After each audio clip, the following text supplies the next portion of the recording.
SABC News, we report, contextualize and present news and current affairs honestly, fairly and fully. We consider it a duty to provide consistent, relevant, useful and top quality information and analysis. Our mission is to provide credible, accurate and interesting news programming, bringing news into everyone's homes in everyone's languages. Thank you, South Africa, for relying on SABC News for quality news output and for making us your #1 source of information. SABC News, Africa's news leader.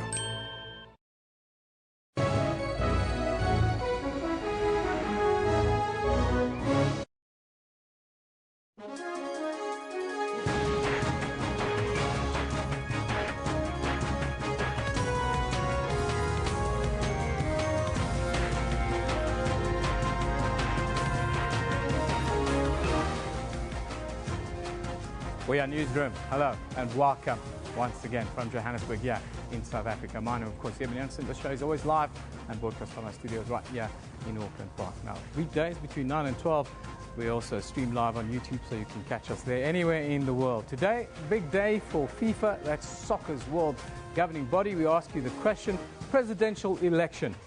Which candidate do you think will be able to clean up more than just the image of soccer's governing body? That's our question of the day. At SABC Newsroom is where you can send us your response. But first, let's get the morning's news with Elvis.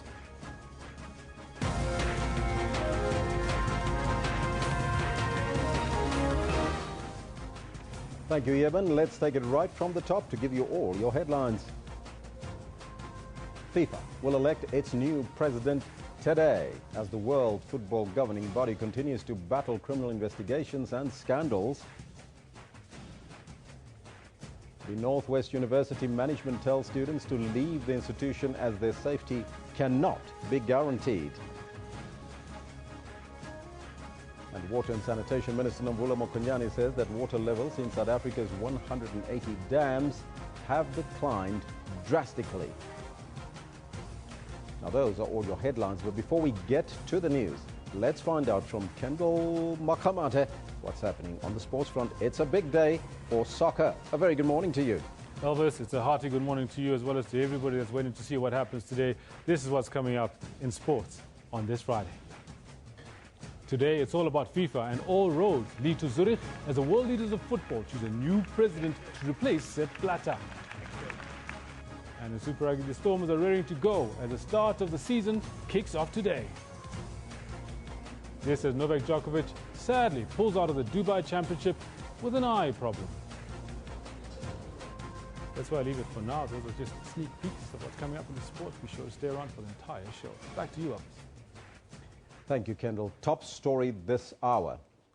FIFA will elect its new president today, as the World Football governing body continues to battle criminal investigations and scandals. 5 candidates are standing to replace the now banned Sepp Blatter, including South African business tycoon Tokyo Sexwale. However, many believe a new president will not be enough to reform the organization.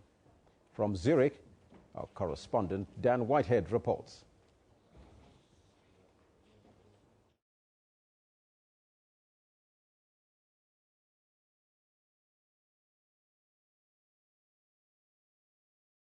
The top brass of football arrive in Zurich after months of campaigning, all hoping to become president of football's world governing body, a damaged organisation clouded by corruption.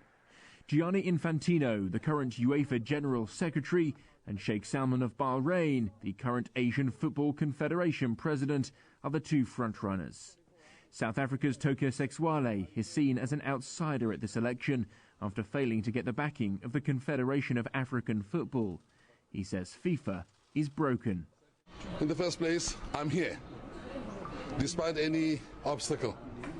My life experience as a fighter, as somebody who dies wearing his boots, tells me that I moved from the southernmost part of the world, South Africa, which hosted the best World Cup to date. And I have come this far. I'm used to obstacles. I would like to believe that other candidates who are here are faced with the same. There are concerns that all 5 candidates are simply too close to FIFA and those under investigation. FIFA hopes whoever is elected its new president will work hard to restore this organisation, which has been under such intense scrutiny and ongoing investigations. It's even written on the front of the wall here at Congress, restoring trust. But there are many who believe that FIFA as an organisation should be scrapped. Campaigners say the whole setup of FIFA means proper reform isn't possible. You separate out the commercial arm from the political arm of the organisation, you have proper scrutiny of the way it spends its money, and you make clear to national associations and confederations if they don't have good governance, if they don't produce audited accounts, then they won't get support. Now, that reform sounds very simple, but is almost impossible to achieve within FIFA's current structures. At the new FIFA museum in Zurich, Sepp Blatter's legacy remains. It hopes a new president and meaningful reform will ensure the body can remain at the top of the game. Dan Whitehead, SABC News, Zurich. A new president for FIFA? Well, that's the question we pose to you. There are 5 candidates, as you know, and we pose a very important question to you relating to the football body and how that organization can be cleaned up. Who or which one of these candidates that we're talking about will be able to clean up soccer's governing body? You can send us your comments to the Facebook page as well as on the Twitter handle at SABC Newsroom. But for more on the candidates and what we can expect, let's go to Eben. Yeah, thanks, Elvis. It's pretty much D-Day for FIFA. Let's cross to Zurich now, where our correspondent Dan Whitehead is standing by to give us the latest. Very good morning to you, Dan. Thanks for joining us. Good morning to you. Long-awaited day it is, Dan. Just give us an idea how matters will proceed throughout the day. Well, it is indeed a long-awaited day. 17 years of Sepp Blatter's reign. As you said, he is now banned for 6 years, and he will not be attending the Hallenstadion behind me here, where the FIFA Extraordinary Congress will take place. As we speak, delegates from around 207 countries are starting to arrive at the venue, and they have a big task ahead of them. It is split into 2. Firstly, they must vote through, 75% of those 207 countries must vote through the set of reforms which FIFA has put forward, which it says will cleanse out this organisation and clear it of the allegations of corruption. It looks at restructuring FIFA, how it operates, how the football arm operates, and how the political and monetary side operates, including more power to an ethics committee. The reforms also include the declaration of salaries, so they're not hidden anymore. And also key is a maximum term, 3 terms for any president who is elected, so that we don't see the long reigns which we saw with Sepp Blatter. Now, once those reforms, if those reforms are voted through, then we will then see the voting take place from around about 2 o'clock South Africa time. It is due to begin for the next presidency. 5 candidates, and the 2 front runners are Sheikh Salman of Bahrain and Gianni Infantino. Those are the 2 clear front runners this morning, both of them indicating that they believe they have more than 100 votes secured of the 207. However, in the first round of voting, for there to be a clear winner, someone has to get 2/3 of votes. So it may well go into the second or even third round of voting to narrow that down to someone who gets a majority of votes by the end of it. But those are certainly the 2 front runners here in Zurich. Tokyo Sekhwali, the South African candidate, how is his campaign viewed in Zurich today? Well, a lot of people have, of course, said that Mr. Sekhwali's campaign has been lacklustre and that he hasn't really maintained a sort of a world-level campaign, which we have seen from some of the other key candidates. Mr. Sekhwali, of course, joined us on SABC last night. He did say that he would not be pulling out of the race. I asked him about alliances. He had said that he would be open to alliances, but he wouldn't be drawn on any specifics of that, although it is expected, because he doesn't have any major backing of any of the confederations or associations and federations around the world, that he may well either withdraw or or anchor his support to one of the other front runners, so that remains to be seen. But he had meetings well into the night last night with delegates at the number of hotels here around, and it really was key lobbying right through to the end. And that influence continues this morning, because behind me here in the foreground of the Hallenstadion there are a number of protesters already gathering, and in fact they are not anti-FIFA protesters. These protesters here are actually one of the candidates pro Sheikh Salman, and some of the signs which they are holding in front of the passing traffic here say supporting the clean man, in support of Sheikh Salman, one of the front runners.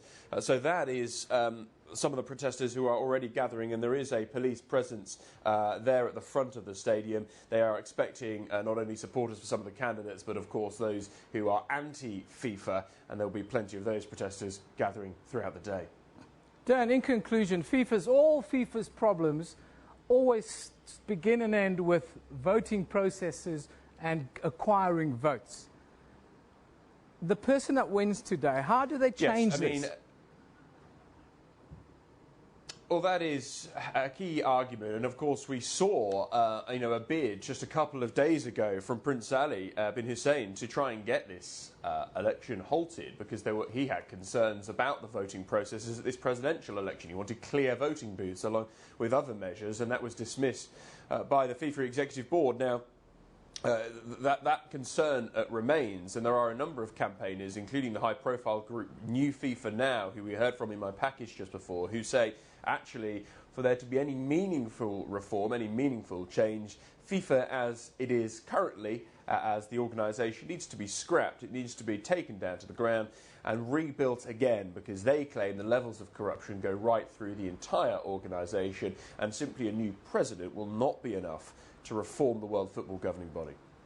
Thank you very much, Dan. The world is watching, and we're certainly watching here in South Africa. Thank you for that update. That's our correspondent in Zurich, Dan Whitehead, giving us an update, of course, ahead of the FIFA presidential elections that is taking place. As he said, the voting process starts at 2 o'clock South African time, and this very channel will keep you updated throughout the day. But we'll have more on the story a little bit later in the show. Let's go back to Elvis for the news.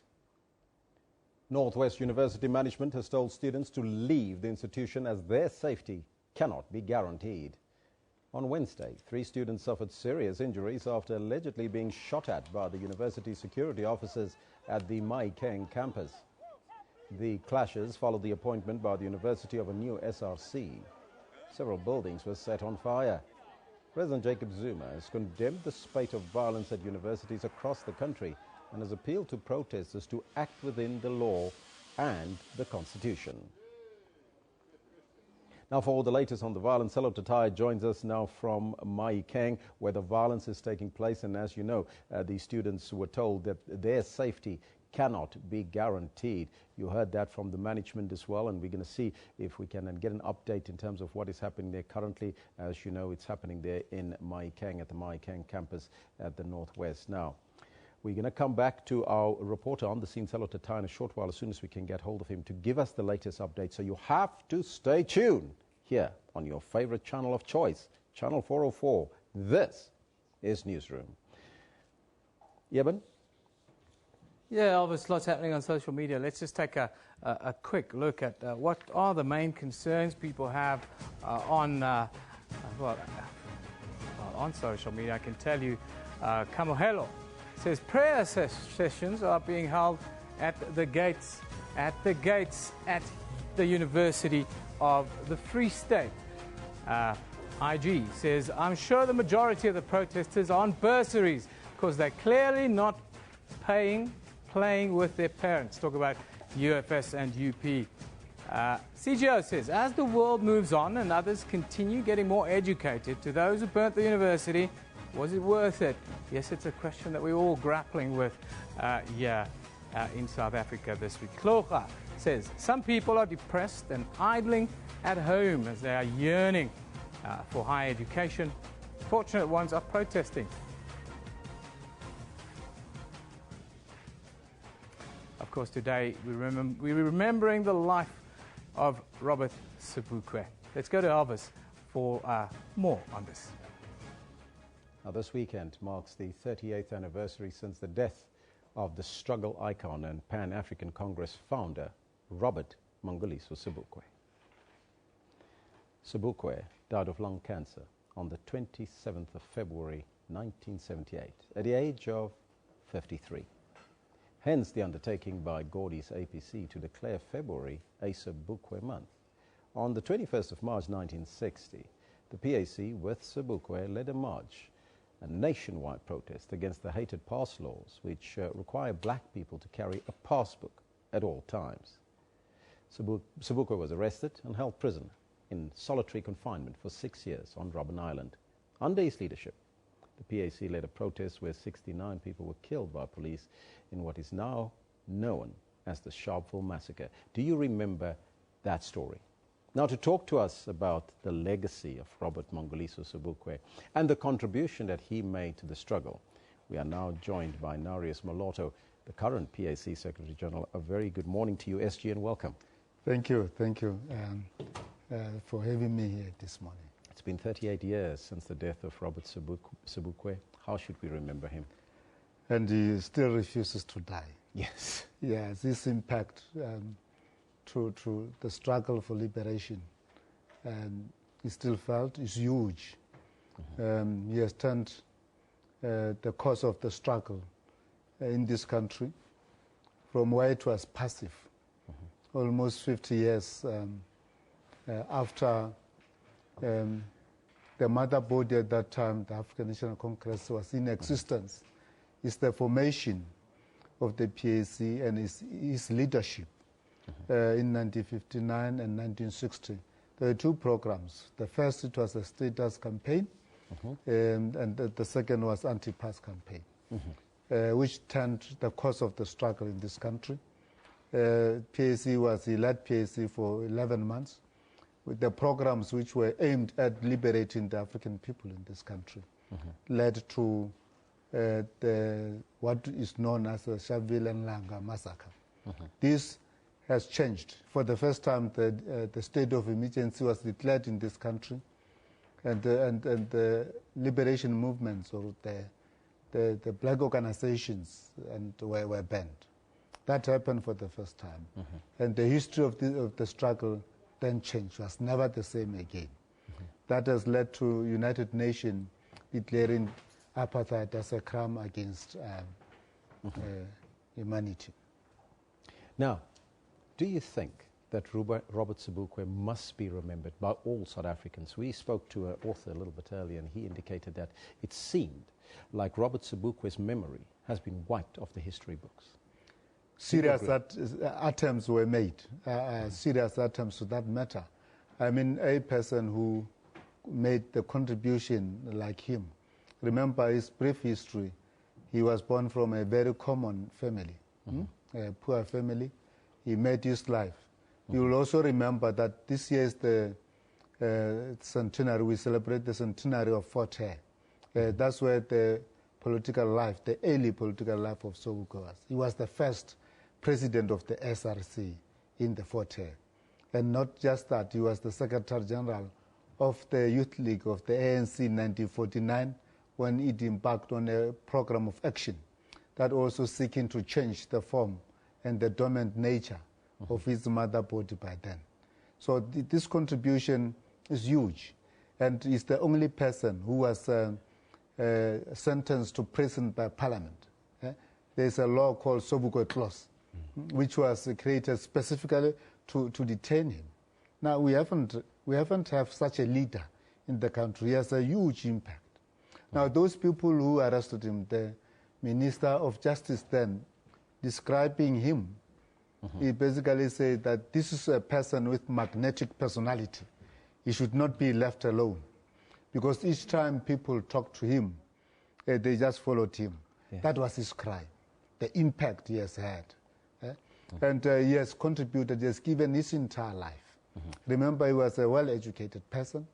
He was a black lecturer in the languages at the University of Witwatersrand. But he has chosen to live from his Mofolo house on a third class, by train, on a third class, moving with the masses and then they all loved him.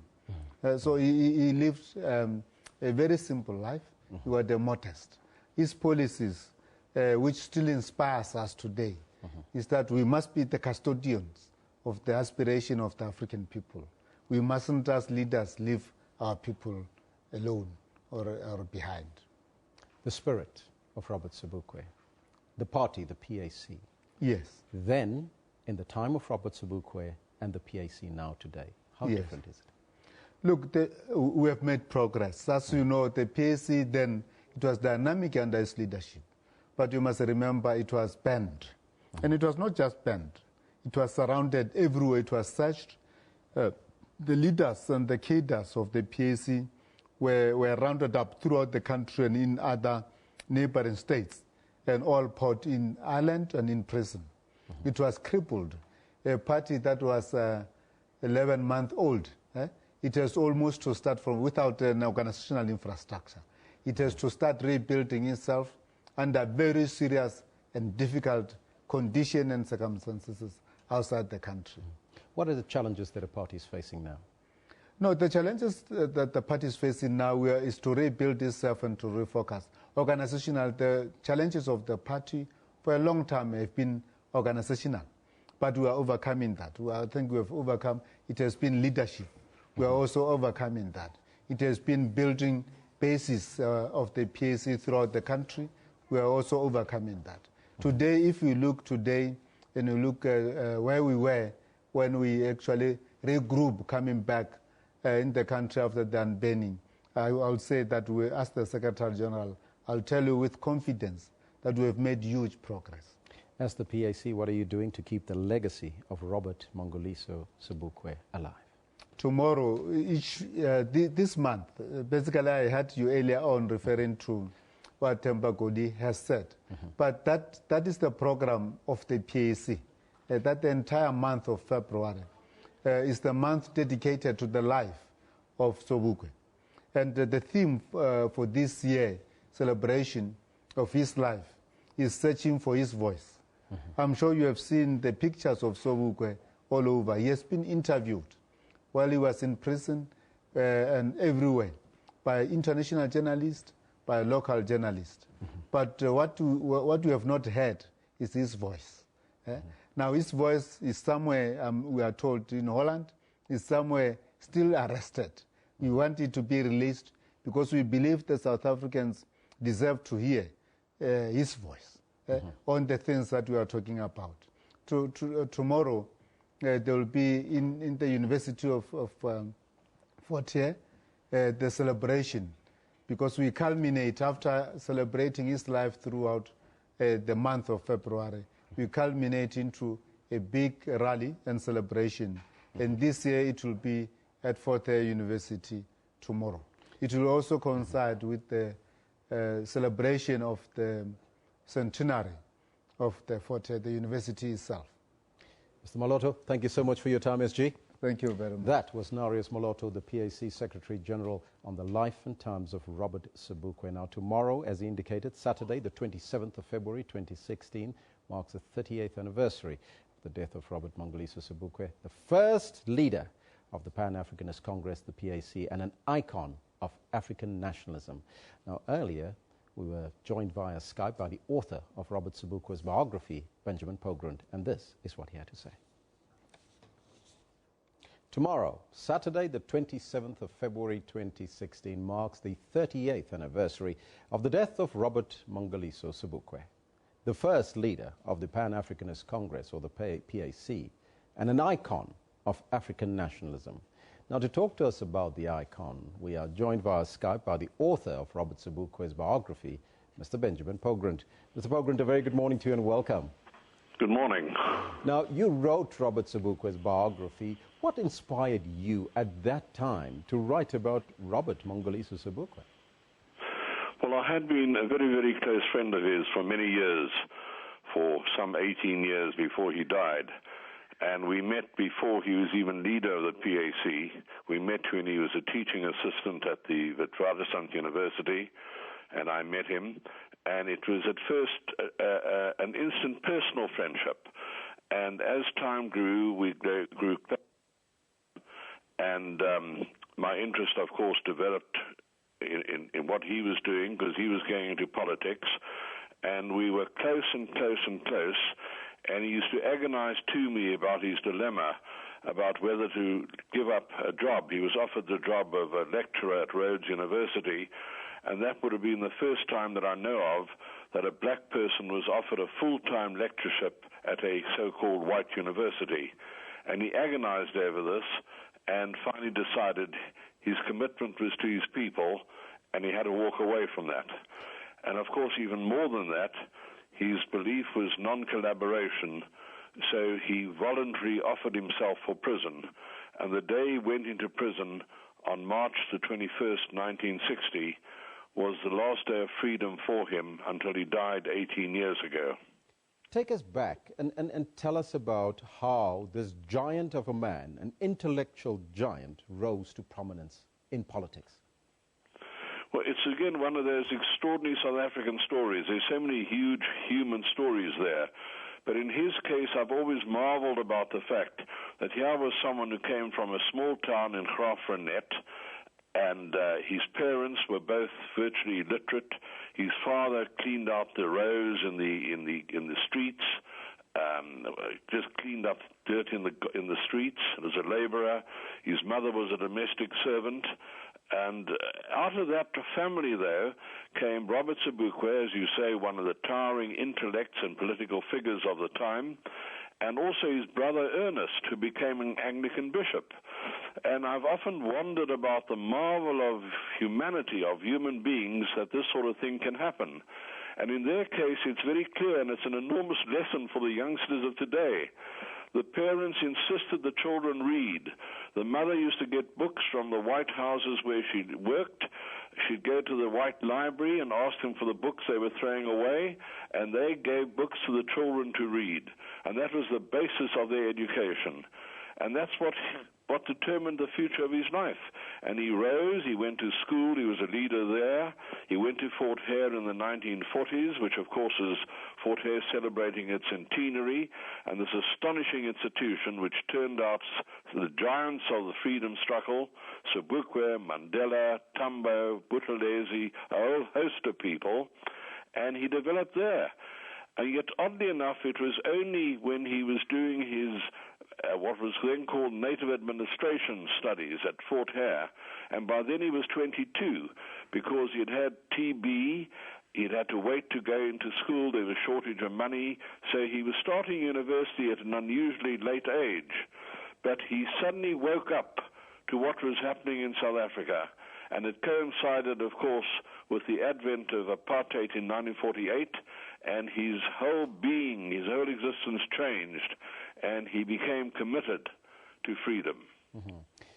What was it that drove him to broke ranks with the ANC at the point in time when he went into politics and then started the PAC?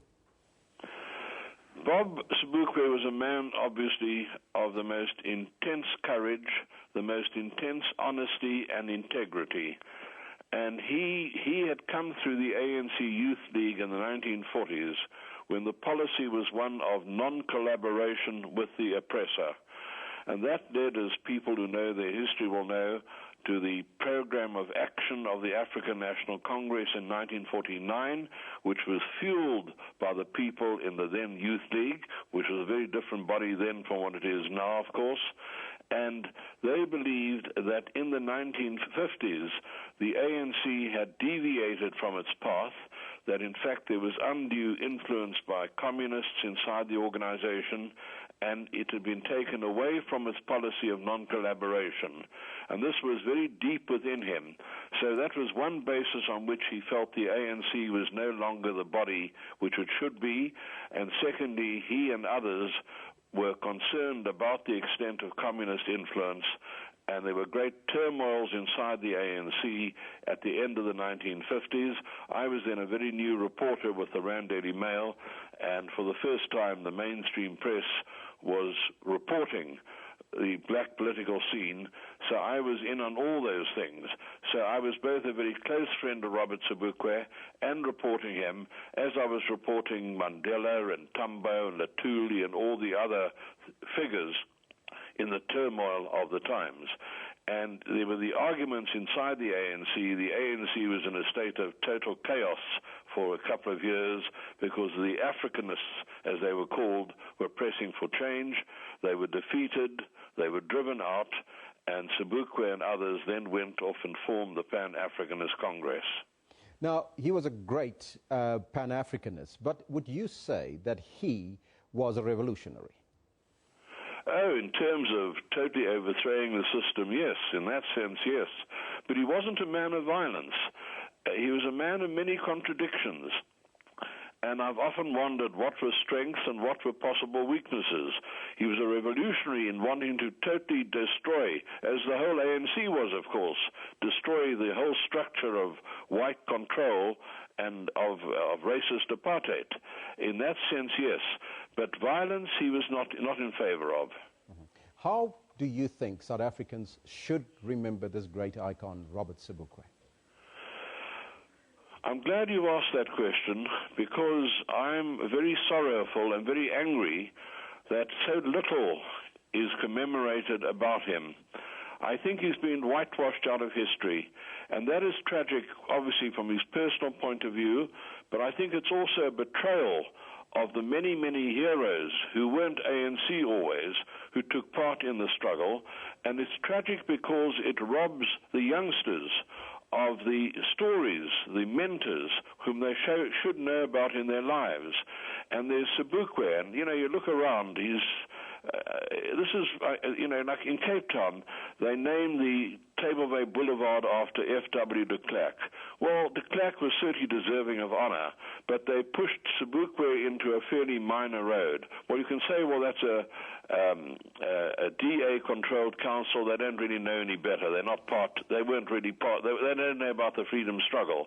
But the ANC should know better, because the ANC should be honoring all the heroes, not just ANC people, but there's such a plentitude of other people. You know, apart from Sobukwe, Zef Matopeng.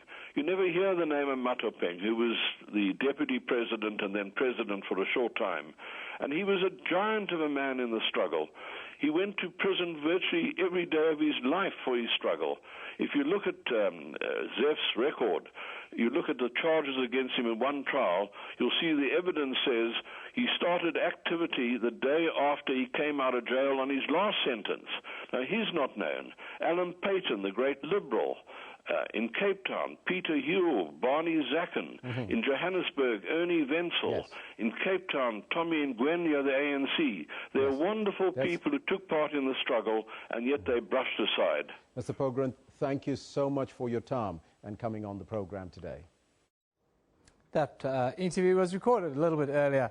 Let's now move on and take a look at the front pages from around the globe. A little bit different. We start in South America, in Ecuador, where the Metro reports that 5 candidates are vying for the seat to be FIFA's next president, a seat that Sepp Blatter held for almost 18 years, but resigned from office following the corruption and money laundering scandal that came to light late last year. Moving to New York, the International New York Times says dozens of special operations advisors would move hundreds of miles closer to the front lines of the fight against Boko Haram in the latest deployment in conflicts with the Islamic State and its allies. Finally, in the United Kingdom, the Daily Telegraph reports that 500,000 children who've been diagnosed with asthma may not actually have the condition. That's according to new research, they say. Very interesting story. Let's have a look here at what's happening in the courts here in South Africa today. We'll start in the capital, Pretoria, where 4 members of the apartheid-era Soweto security branch are expected to appear in the Pretoria Magistrates Court in connection with the disappearance of Mkhonto Wisizwe operative Nogutula Similani. She disappeared in 1983 after she was arrested by security police and later taken to Vlakplaas, where she was allegedly tortured. Then in Vanderbijl Park, Fani Dupré, the man who allegedly shot and killed his wife and 2 children, he's expected back in the Magistrates Court there today as well. Time for us now to take a break. When we come back, we'll be at the Northwest University campus, and after that we'll talk to, well, interested parties around the FIFA election a little bit later today. So don't go away.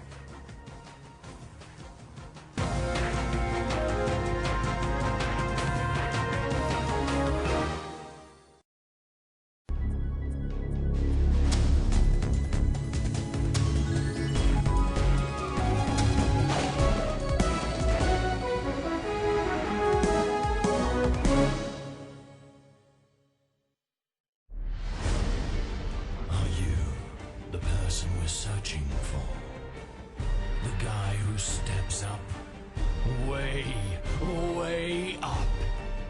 The Queen of the Pop and Lock, and whatever this is. The party train conductor, all aboard. The answer is yes, you are that guy, and we salute you, party comrade. Join the movement online.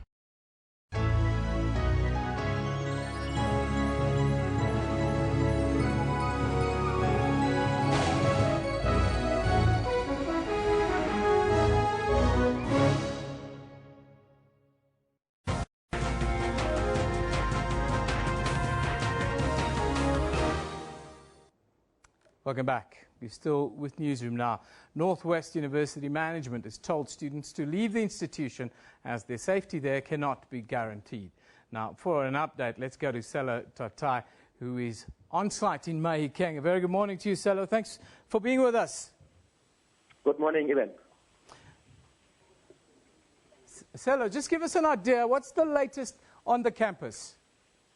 Well, even what I can tell you is that the Deputy Minister of Higher Education, Mduduzi Manana, is currently meeting with the university management to try and find a lasting solution to some of the challenges confronting this university, in particular the Mahikeng campus of the Northwest University. You'll remember that just yesterday, the university sent SMSs to students instructing them to the campus, saying that they cannot guarantee their safety. But of interest was how students will get home. You'll remember that some of the students who are studying here are from certain countries such as Swaziland, Botswana, and so forth, and others come as far as West Africa, such as Nigeria and other countries there.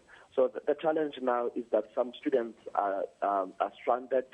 They have been accommodated at the capital city's civic center just to try and keep them off the streets. So that is what is currently prevailing here at the Mahikeng campus of the Northwest University. SELLO, just a quick idea. We understand that University of Pretoria, even Free State, are planning to go back to class on Monday. Well, what's the outlook for Northwest University? It doesn't look like there will be lectures here anytime soon. In fact, what we have managed to get from the university management is that they have postponed this year's academic activities by at least a month. You'll remember that 2 days back, the university's administration block and science building were set alight. So the Vice-Chancellor, Professor Dan Kwadi, says that that has had a very detrimental impact on the planning of lectures, on the planning of academic activities. So yes, lectures have been postponed by a month so that renovation can start as soon as possible. Once that is done, they are going to give students another month notice to come to campus and resume with lectures. SELLO, thank you very much for that update. That is our man on the spot, the hot spot. It is Northwest University campus. Of course, there have been ongoing battles on that campus for the entire week thus far. But today our focus is around FIFA, and D-Day has arrived for the embattled world governing body. Some 209 FIFA delegates are preparing for a secret vote in Zurich to choose their next president after a year of corruption scandals that rocked the world soccer governing body. This report from Mana Rabi. They're arriving in Zurich to vote for a new leader and turn the page on a dark chapter in FIFA history. Former FIFA president Sepp Blatter, ousted amid a global corruption scandal on his watch, is to be replaced. The world's soccer governing body is trying to restore its credibility after charges of bribery and kickbacks going back decades and amounting to tens of millions of dollars. 5 candidates for FIFA president hope to right the ship. Among them, Jordan's Prince Ali, who's pushing for full transparency for a vote that's meant to be secret. And it's not a matter of making deals. I think that is exactly what has been wrong with FIFA in the past. The crisis that led to this point saw police raids at dawn, top officials arrested on both sides of the Atlantic, and Blatter himself resigning and then getting banned from FIFA in disgrace after an 18-year tenure. what you say about you ain't your time. European soccer boss Michel Platini was favored to replace Blatter until he too was investigated for ethics violations over a $2 million payout. Trust and confidence, together we go. The Zurich Congress will also vote on a package of reforms deemed crucial for improving FIFA's image, like term limits for top officials and salary disclosures. But for fans and players, it's about bringing honesty back to the business of the world's most popular game. Step, Blatter, step down. Step. Of course, the voting process will start at 2 o'clock this afternoon. That's Central African time. We'll keep you updated here on SABC News how the process proceeds. But for more detail, let's go to Kendall Mahamate. Thank you very much, Eben. It's a massive day for the world of football. And earlier this week, ahead of the election today, FIFA presidential candidates Tokyo Sekgwale and Gianni Infantino visited Robben Island. Our correspondent Craig Murray was on hand to cover proceedings. We crossed him now in Cape Town to get his thoughts on what the visit was about and what it would have meant for these two men to go in this election week to Robben Island. Good morning and thank you for joining us, Craig. Morning, Kendall. Craig, what do you make of that visit that we had the other day, early on in the week, of these two candidates going through to Robben Island as opposed to traveling the rest of the world to campaign?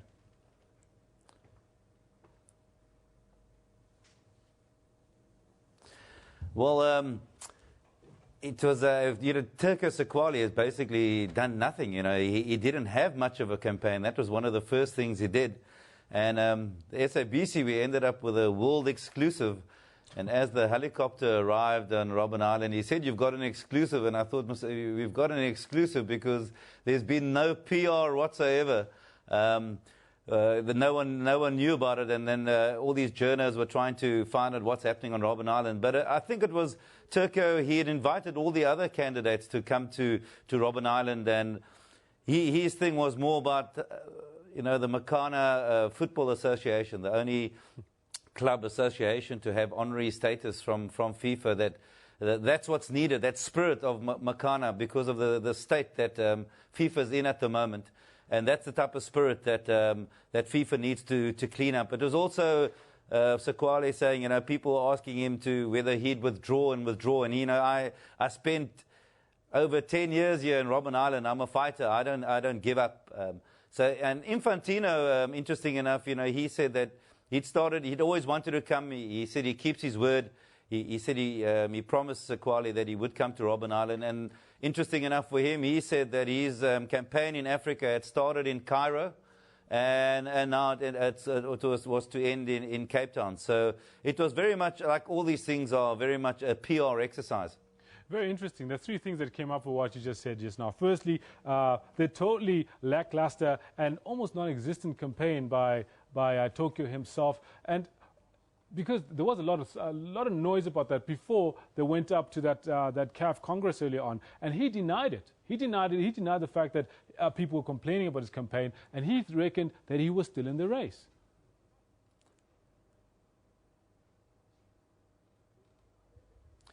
I think a lot of people, it's been a very confusing campaign by Sekgwale, and I think after the Robben Island visit, it's very much a self-promotion.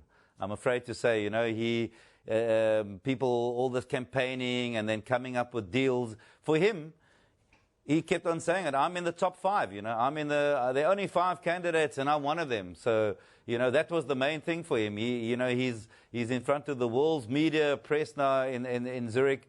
And, everyone else might be trying to win, but I don't, obviously he'll try and do his best. But I think that was enough for Tokyo Sekgwale. And we don't understand all these things. Behind the scenes, he might well become a vice president of FIFA, and that'll be enough for him. So a very confusing, and you can understand SAFA and CAF being a bit upset with his campaign because there was hardly any communication. I must say, Infantino, he was suddenly he's campaigning. I actually told him, he's famous for taking those balls out of the draw for the Champions Trophy. He's campaigning. He seems to be getting a lot of support.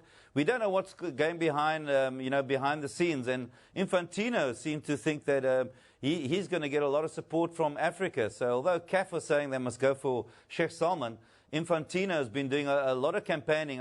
I must say, I'm not sure if he would be like the best person to be president of FIFA, but I must say one thing. He is the Secretary General of UEFA, and maybe that's what's needed now at FIFA, someone who's a bit more hands-on. You need more checks and balances. It's a huge organization. Yes. And maybe that was the problem with Blatter. There's so much going on with Infantino being in a position where your Secretary General at present, he might be a little bit more hands-on. Yeah. You obviously have to delegate the things, but there'll be more organizational and more procedure that goes on to stop all the corruption and to try and get a clean slate with FIFA. Craig, here's a quick one. I do know that all the other candidates were also invited to this particular visit, this jaunt to Robben Island, but it was only Infantino that actually managed to make it. Is it significant that others thought it wasn't necessary to come and woo favor or curry favor with Toko Sexwale, but Infantino did? I think according to Sexwale, that it was just a matter of timing that they couldn't make it. Just looking at, Turkish Sexwale, the whole campaign, I think he might have left this whole thing to the last minute possibly. So all these other candidates were doing their own thing, They obviously had their own campaigns. So I don't think... I think he might have left it a bit later. If they could have made it, they would have.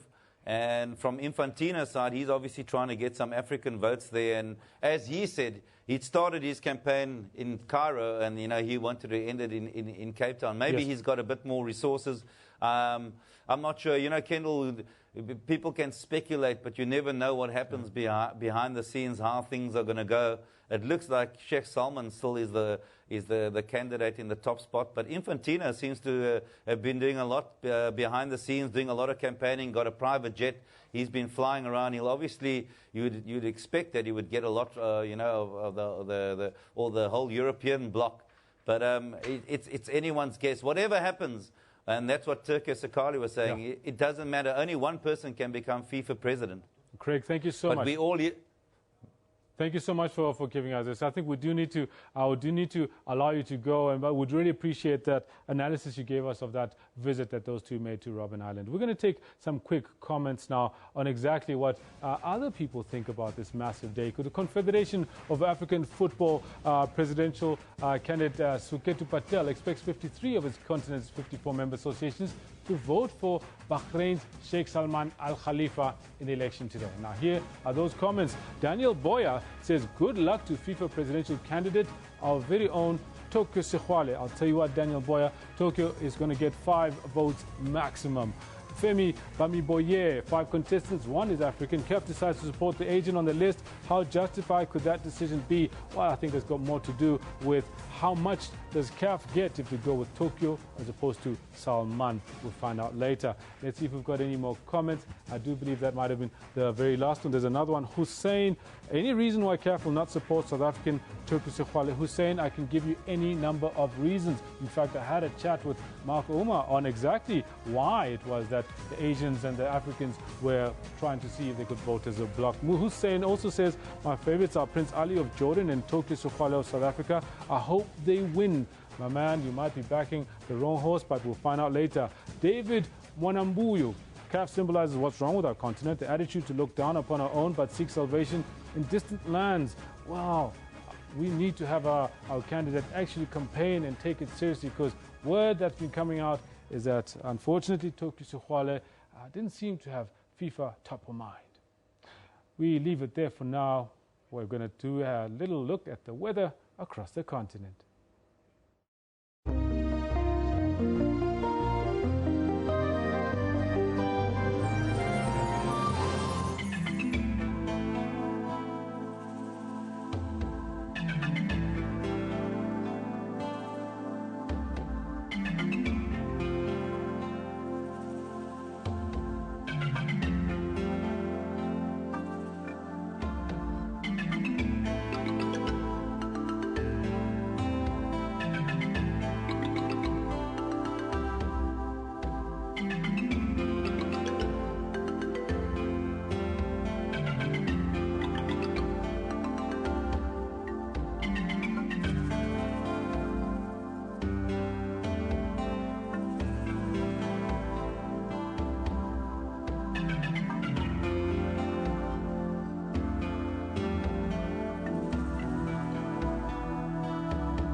Contra-Lesa is actually stirring the pot here.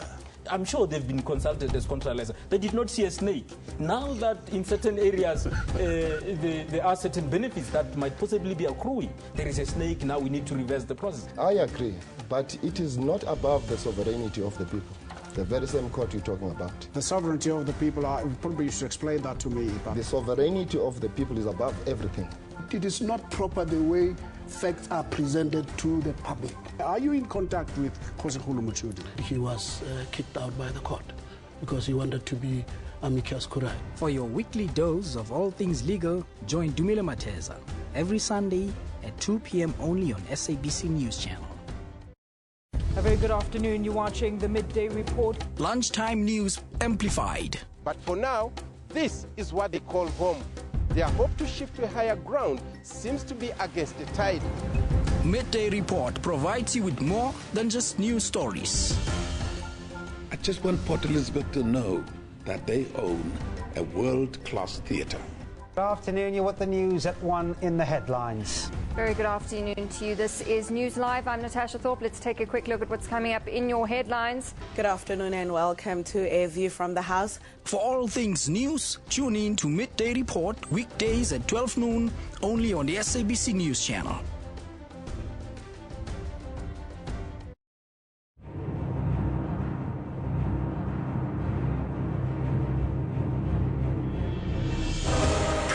For victory requires intense effort and teamwork. When you get to it, there is no turning back because all eyes are on you. When it's action time, nothing should stand in your way. Sports Live tackles and analyzes all the sport action. This is the home of all your sport news, updates, and more. Sports Live weekdays at 8:30 p.m.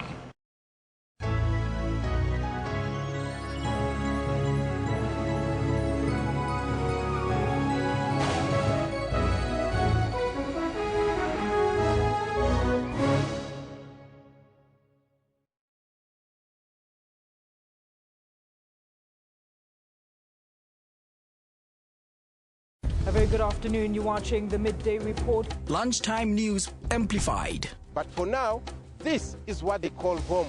Their hope to shift to a higher ground seems to be against the tide. Midday Report provides you with more than just news stories. I just want Port Elizabeth to know that they own a world-class theatre. Good afternoon. You're with the news at 1 in the headlines. Very good afternoon to you. This is News Live. I'm Natasha Thorpe. Let's take a quick look at what's coming up in your headlines. Good afternoon and welcome to A View from the House. For all things news, tune in to Midday Report weekdays at 12 noon only on the SABC News Channel.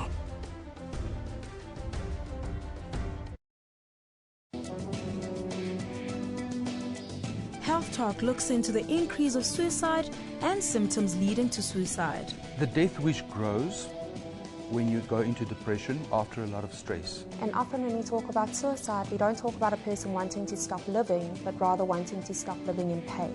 After losing everything in life that lead you to no options but suicide. I had that spirit of fear in me to say, don't even face tomorrow. After being overwhelmed with stress and trauma, it becomes difficult to have self-control. People learning tools and skills that will practically enable them to meet these challenges. In trying times, never be alone.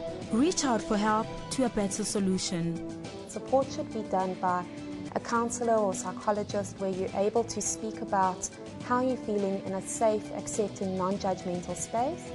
For all your health tips, join Dr. SELLO every Saturday from 9 till 10.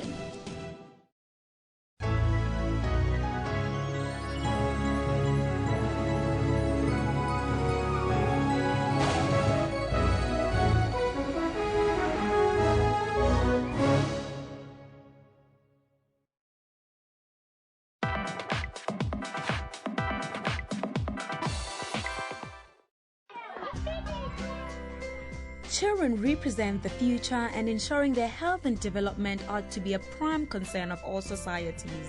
Thousands of children under the age of 5 die every year of mainly preventable causes. HIV and AIDS-related diseases are still a major cause of death in young children, followed by pneumonia and acute diarrhea. Malnutrition is a major contributing factor to child death. 1 in 4 children is stunted, and many are deficient in minerals and minerals essential in preventing disease and disability. So South Africa is a party to the United Nations Convention on the Rights of the Child, which states that a child has the right to the highest attainable standard of living. Our own constitution confers the right to an environment that's not harmful to his or her health, and for children specifically, it confers the right to adequate nutrition and basic healthcare services.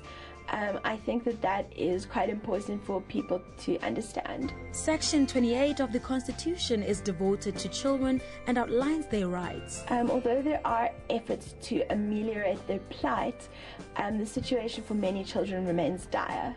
As far as child health is concerned, challenges that exist are a lack of education, as well as aspects such as challenges in the healthcare system with regard to finances, infrastructure and resources. Also in South Africa, there's a large amount of inequity. That is a vast distinction between children living in affluence and those in poverty, and this is reflected in the child's state of health.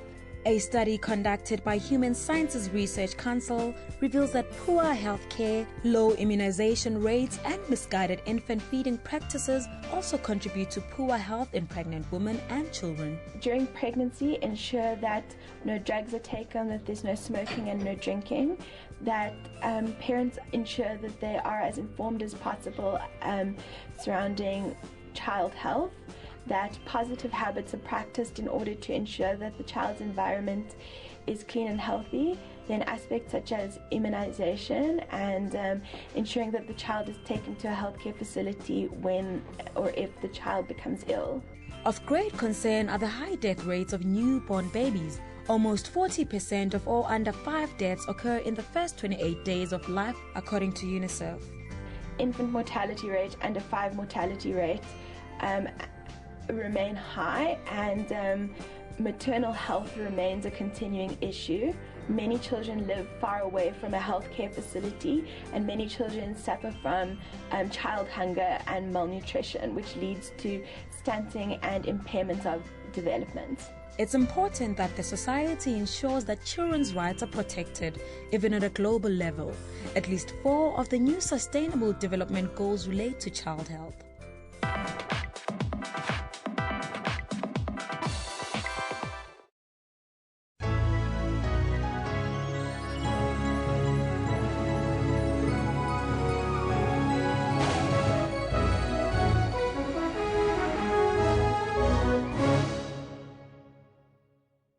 I'm Peter Ndoro. And I'm Babakini Chetty Miller, SAB Miller, and Hauser Bush InBev. It's something that I need to learn to say more often. Will together produce around a third of the world's beer. It is a mouthful.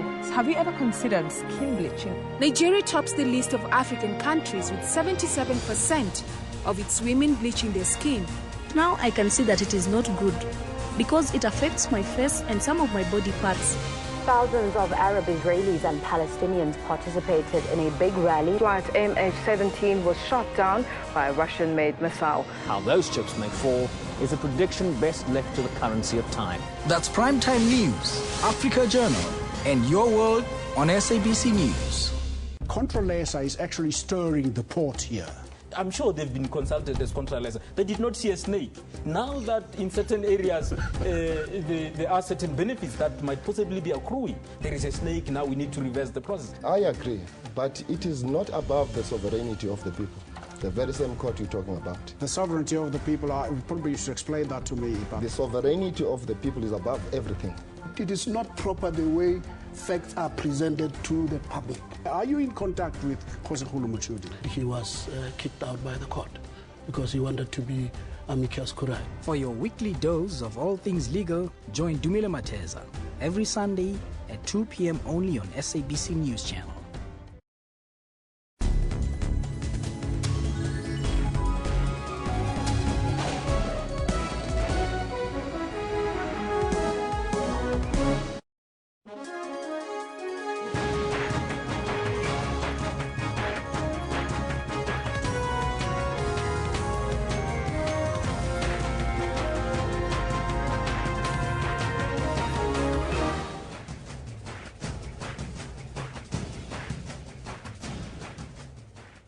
It's 10:00 hours Central Africa time on this Friday, the 26th of February 2016. This is Newsroom on SABC News, Channel 404. If you've just joined us, Jumbo Africa, and a very warm welcome to the second hour as we broadcast live from our Auckland Park studios in Johannesburg, South Africa, to the rest of the African continent. I'm Elvis Preston. I'll be your host until 12 o'clock. And we're also streaming live, as you know, on YouTube, with the entire show available on our YouTube channel. In our question of the day, we ask you. The question for today is, which FIFA candidate will be able to clean up soccer's governing body, FIFA? And just to remind you who those candidates are, we've got some slides to show exactly what they look like. We've got Gianni Infantino, we've got Sheikh Salman, then we've got, there's Gianni Infantino right there in front of you. Then we've got another one that's coming up, and that is Prince of Jordan, Al Hussein, and Sheikh Salman from Bahrain, and then our very own Toku Sikhwale, South African businessman. He shared space with Nelson Mandela on Robben Island. Those are all the candidates, so you can tell us, what do you think? Are they perhaps, is there a candidate that you think that can sway it for FIFA? Let's take a look now at all your headlines.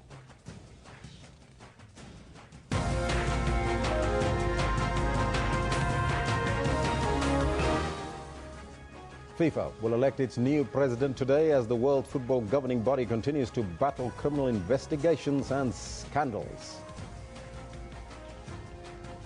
The Northwest University management tells students to leave the institution as their safety cannot be guaranteed. And Water and Sanitation Minister Nomvula Mokonyane says that water levels in South Africa's 180 dams have declined drastically. Now, those are all your headlines, but let's find out from Kendall what's happening in the sports a little bit later. No, absolutely, Elvis. It's a massive day for FIFA. It's a massive day for football. In fact, good morning to you as we all wake up to this FIFA election day. And today, it's all about FIFA. Now, all roads lead to Zurich as the world leaders of football choose a new president to replace Sepp Blatter. And all this as the Stormers are raring to go as the new Super Rugby season kicks off. Novak Djokovic sadly has to pull out of the Dubai Championship with an eye problem. Now we'll be sure to bring you all of that and more. I'll also be chatting to Mark Omar about the FIFA election in about 20 minutes or so. Back to you, Elvis. Thank you, Kendall. Now those are your sports news. Right now, your top story this hour. Another 21 protesting students from the University of the Free State have been arrested. Violence broke out again yesterday on the campus, on the main campus that is, when students rejected management's response to their demands. Chaos erupted on campus as students tried to destroy another statue, this time of MT Steyn. Stun grenades were fired as police tried to disperse the crowd. Arrests then followed. Protesting students have rejected management's response to their demands. They told them to go back to the drawing board and instruct their Vice-Chancellor and Rector, Professor Jonathan Jansen, to resign. At the end of the day, we are supposed to go in classroom, blacks and white. How are we going to interact if this thing is not being resolved today? Really, Prof. Jansen must stop playing games. This is not a time to play hide and seek. This is time to face the real issue, because the human project he came with is failing, really. It has really failed. Management says it remains open to renaming buildings and has invited students to propose names, but also says it will now wait for a formal response from students to seek a way forward. When it comes to naming and renaming of buildings and symbolism and stuff, we have been requesting that students must bring proposals of renaming and stuff. I can tell you, for the past 2 years, nothing has come forward. Classes at the university are still suspended and all academic activities are expected to resume on Monday. Mbali Sibanyoni, SABC News, University of the Free State. Now, for the latest, our reporter Palesa Moeti is outside the University of the Free State, and she joins us live for a quick update. Palesa, very good morning to you, and can you tell us what is the latest there at UFS? Today is a startling contrast to what we've seen throughout the rest of the week here at the University of Free State. There's no police and there are no student protests as well going on, as we've seen since Monday. Now, behind us, as you can see, the gate remains closed, so there's no movement in and out of the university's campus except by students that walk in and use their student cards to swipe themselves into the premises. There's a small group, a handful of security officials behind us here. But we've been informed that the students, the 21 students that were arrested yesterday, 19 of whom are males and 2 females, will appear today in the Bloemfontein Magistrates Court.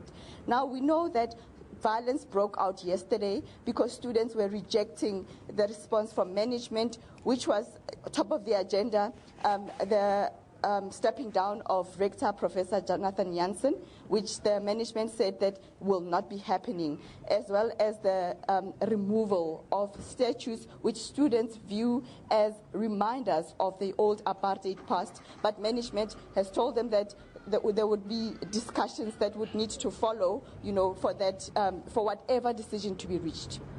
Now, the campus, as we speak, is it open or is it closed?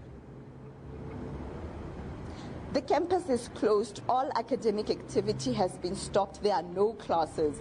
The only movement literally that's happening is walk-ins, students mostly that would be residing on the campus, those that would be walking in and out, and that too is restricted because everybody that walks in has to have a student card which they use at the gate to swipe in and out. The closure, is it indefinitely or until when? Well, we've been informed that classes should be resuming on Monday. Mm-hmm. Now, the students that are supposed to appear in court today, do you know what time will they get into court and what can we expect from that? The exact time of the appearance we do not know, but usually with large numbers such as this one, we are expecting their appearance to be from after 12 o'clock. The main grievance of the students, we heard, of course, they want Professor Jonathan Jansen to step down. Is that the only grievance or is there more? That is not the only grievance. There's also the language issue, the language policy of the university. They want the medium of instruction of Afrikaans to be dealt away with.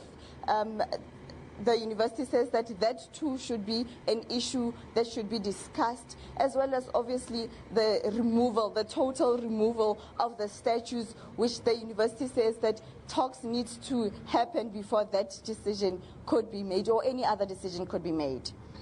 Palesa, thank you so much for that update. That was our reporter Palesa Moeti in the Free State at the University of the Free State. They're giving us the latest.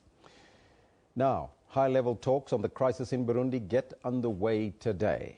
President Jacob Zuma is leading an African Union panel that also includes heads of state from Senegal, Mauritania, Gabon, and Ethiopia. The meeting with the African Union high-level panel follows a decision by the AU summit to shelve a decision to send at least 5,000 peacekeeping troops to the East African nation. The African heads of state will, during their 2-day stay in Burundi, seek to have all parties to the conflict on the dialogue table. We firmly believe that the challenges that Burundi faces can only be resolved through participation by all parties in inclusive dialogue whose result should be peace, security, and stability for the people of Burundi. It comes days after Burundi's President Pierre Nkurunziza told the United Nations Secretary General Ban Ki-moon that his government would hold talks with the opposition groups in a bid to end the 10-month conflict. But even as the African Union pushes for all-inclusive talks, the Burundian government says not everybody will be welcome on the dialogue table. People who've tried to overthrow the government, people who have formed rebel groups, to overthrow the government. I don't think that they will have, a platform here. President Zuma was mediator during the 2000 Arusha peace agreement that ended Burundi's civil war. At least 400 people have been killed and more than 240,000 have fled the country since protests began in April last year. Sarah Kimani, SABC News, Burundi. And here at home, the Northwest University management has told students to leave the institution as their safety cannot be guaranteed. On Wednesday, 3 students suffered serious injuries after allegedly being shot at by the university security officers at the Mahikeng campus. The clashes followed the appointment by the university of a new SRC. Several buildings were set on fire. President Jacob Zuma has condemned the spate of violence at universities across the country and has appealed to protesters to act within the law and the Constitution. Water and Sanitation Minister Nomvula Mokonyane has told the National Assembly that water levels in South Africa's 180 dams have declined drastically. Minister Mokonyane says it could take more than 3 years for dam levels to recover to acceptable operating capacity, given the effects of a strong El Niño weather phenomenon. She has also called on parliamentarians to take a leading role in finding ways of dealing with the current drought. She has also urged parliamentarians to take responsibility and desist from being critical, but make a meaningful contribution. Now, we have a number of comments here that we want to look at. As you know, that PAC leader, Lotando Mabinda, says the history of the University of Hawaii cannot be complete without recognizing the legacy of the late PAC leader, Robert Sobukwe. Now, let's take a look at some of the comments here. This one says, you've been quoted in my Story 5 Stories, Sobukwe HTPC. Where's this now? We just want to see where is the comment that we can look at. We're trying to see there. Now this, by the way, comes as the party, the PAC, dedicates the month of February to Sobukwe month. Now, as you know, he died on February the 27th, 1978. Tomorrow will mark 38 years since Sobukwe died. You can let us know what's on your mind on the social media page. And here we go. Here's the comments now. Gringo Mashalaba says the liberation movement shouldn't have ignored both Sobukwe and Biko. Hurricane says we are not anti-anybody. We are pro-Africa, says Hurricane. Tebza says you find them talk about Sankara, Biko, Sobukwe, Hani, Fanon, Slovo, and the young Mandela because our struggle is decolonization of the mind, says Tebza. This one from Scoop Jr. says we are anti-nobody, but we are pro-Africa. Robert Sobukwe quotes Robert there. And Mark Mapori says everyone talks about Sobukwe, but how many really know anything about him? And that's what we're trying to do here, is to give you some information and educate you a little about the great icon, Robert Sobukwe from the PAC. Now, you can also let us know what's on your mind on the Twitter handle at SABC Newsroom. That is the hashtag. You can also do so on the Facebook page. If you like us there, you become part and parcel of this growing family here on Newsroom. Now, we'll take a short break, and Kendall is up next with your sports news.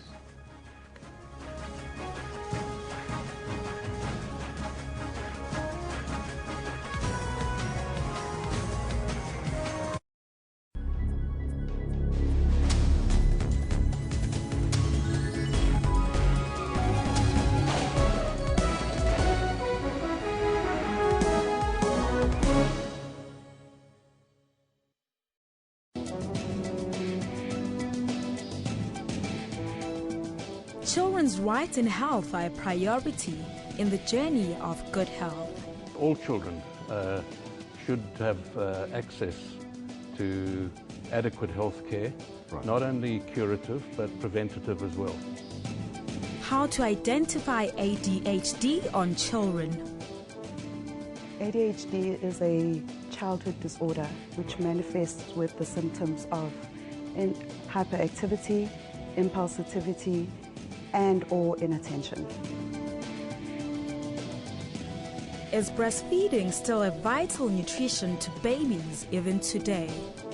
breastfeeding for the first 6 months of life is absolutely crucial. Catch Health Talk with Dr. SELLO Mutawun every Saturday from 9 till 10 a.m. In Africa, technology has created many new ways of doing things. ICT is an increasingly important part of everybody's life. It's being used in education, for social media, and now for farming too. The best thing about internet for a farmer is that we get to share information.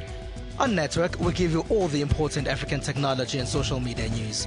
That's Network with me, Spumelele Zondi, every Sunday at 7:30 p.m. Central African Time, only on SABC News.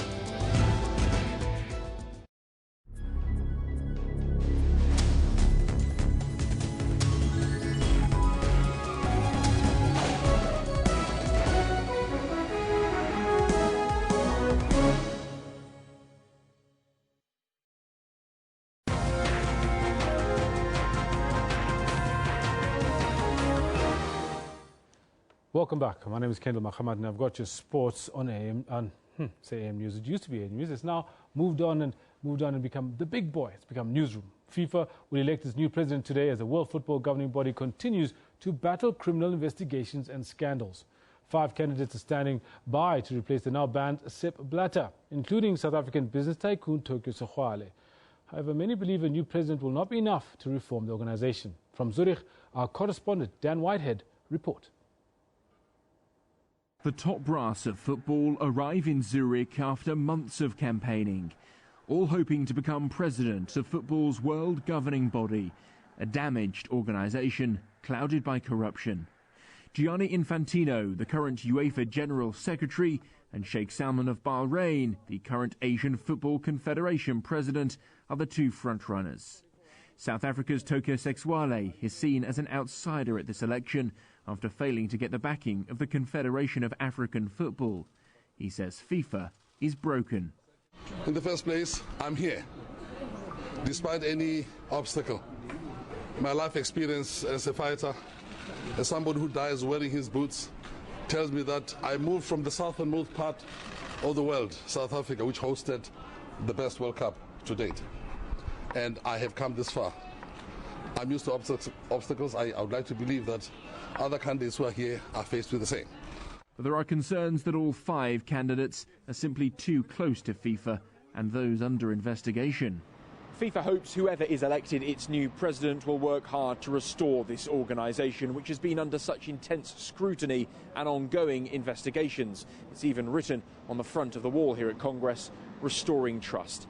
But there are many who believe that FIFA as an organisation should be scrapped. Campaigners say the whole setup of FIFA means proper reform isn't possible. You separate out the commercial arm from the political arm of the organisation, you have proper scrutiny of the way it spends its money, and you make clear to national associations and confederations if they don't have good governance, if they don't produce audited accounts, then they won't get support. Now, that reform sounds very simple, but is almost impossible to achieve within FIFA's current structures. At the new FIFA museum in Zurich, Sepp Blatter's legacy remains. It hopes a new president and meaningful reform will ensure the body can remain at the top of the game. Dan Whitehead, SABC News, Zurich. So yeah, it's FIFA Day today, and here's a quick reminder of who the record 5 candidates to replace Sepp Blatter are. Let's take a quick look. We've got Gianni Infantino, the UEFA General Secretary, who's been at UEFA's football governing body since 2000. He wants a regional World Cup. He's calling for remuneration transparency for senior FIFA members. And he's also calling for transparency in the tendering process for commercial and operational contracts. We have our next candidate, Jerome Champagne. He's FIFA's former Deputy General Secretary, who also once worked in the French diplomatic corps. Running on his intimate knowledge of FIFA, he's for the introduction of technology to assist referees and wants to address the inequalities in the distribution of football money. Then our third candidate is Sheikh Salman bin Ibrahim Al Khalifa. The Bahraini royal is president of the AFC, that's the Asian Football Confederation, and is also a FIFA Executive Com member. He wants a separation of powers between the generation of funds and whoever supervises the spending of those funds. He wants allocation of development funds to be allocated on individual needs basis rather than a one-size-fits-all approach. He also is calling for a review of the entire senior management structure. Then fourth, we've got Prince Ali bin Al Hussein of Jordan. He's a member of the Jordanian royal family. He lost to Sepp Blatter in last May's presidential election, so he's fresh from a defeat. But like all other candidates, he also wants to restore people's faith in FIFA. He's calling for more inclusion of confederations and national associations in decision-making and wants to make FIFA more transparent and open in the way it conducts its business. And then we've got, finally, our very own Tokyo Sexwale. He's known as a wealthy business tycoon, once in prison on Robben Island with Nelson Mandela, and believes it's now Africa's turn to run FIFA and wants to limit the danger of sponsor activism in the running of FIFA. Of course, to take this all further, we're now joined by a renowned football analyst, Mark Omar. Yes. Mark, thank you very much for coming through. Thank you very much for having me on this studio. I think it's quite fortunate that we finished off our little slideshow with Tokyo Sexwale, because off air we're talking about the notion that CAF rejected Africa's candidate. Yes. Can you tell us a little bit what you think? If you take things at face value, you'd say that. But looking at it deeper, it's not the case. You need to look at the atmosphere, the kind of atmosphere in which we're having these elections. Out of the 209 federations that constitute FIFA, 6 of them monopolize 80% of the economy, football economy. That is France, Germany, Italy, Spain, England, and Portugal. Those account for more than 80%. So, if we are, and then also the mainstream media in the world, which influences opinions of the public, is very much in favor of their candidate, who is Infantino. Now, take Africa and Asia.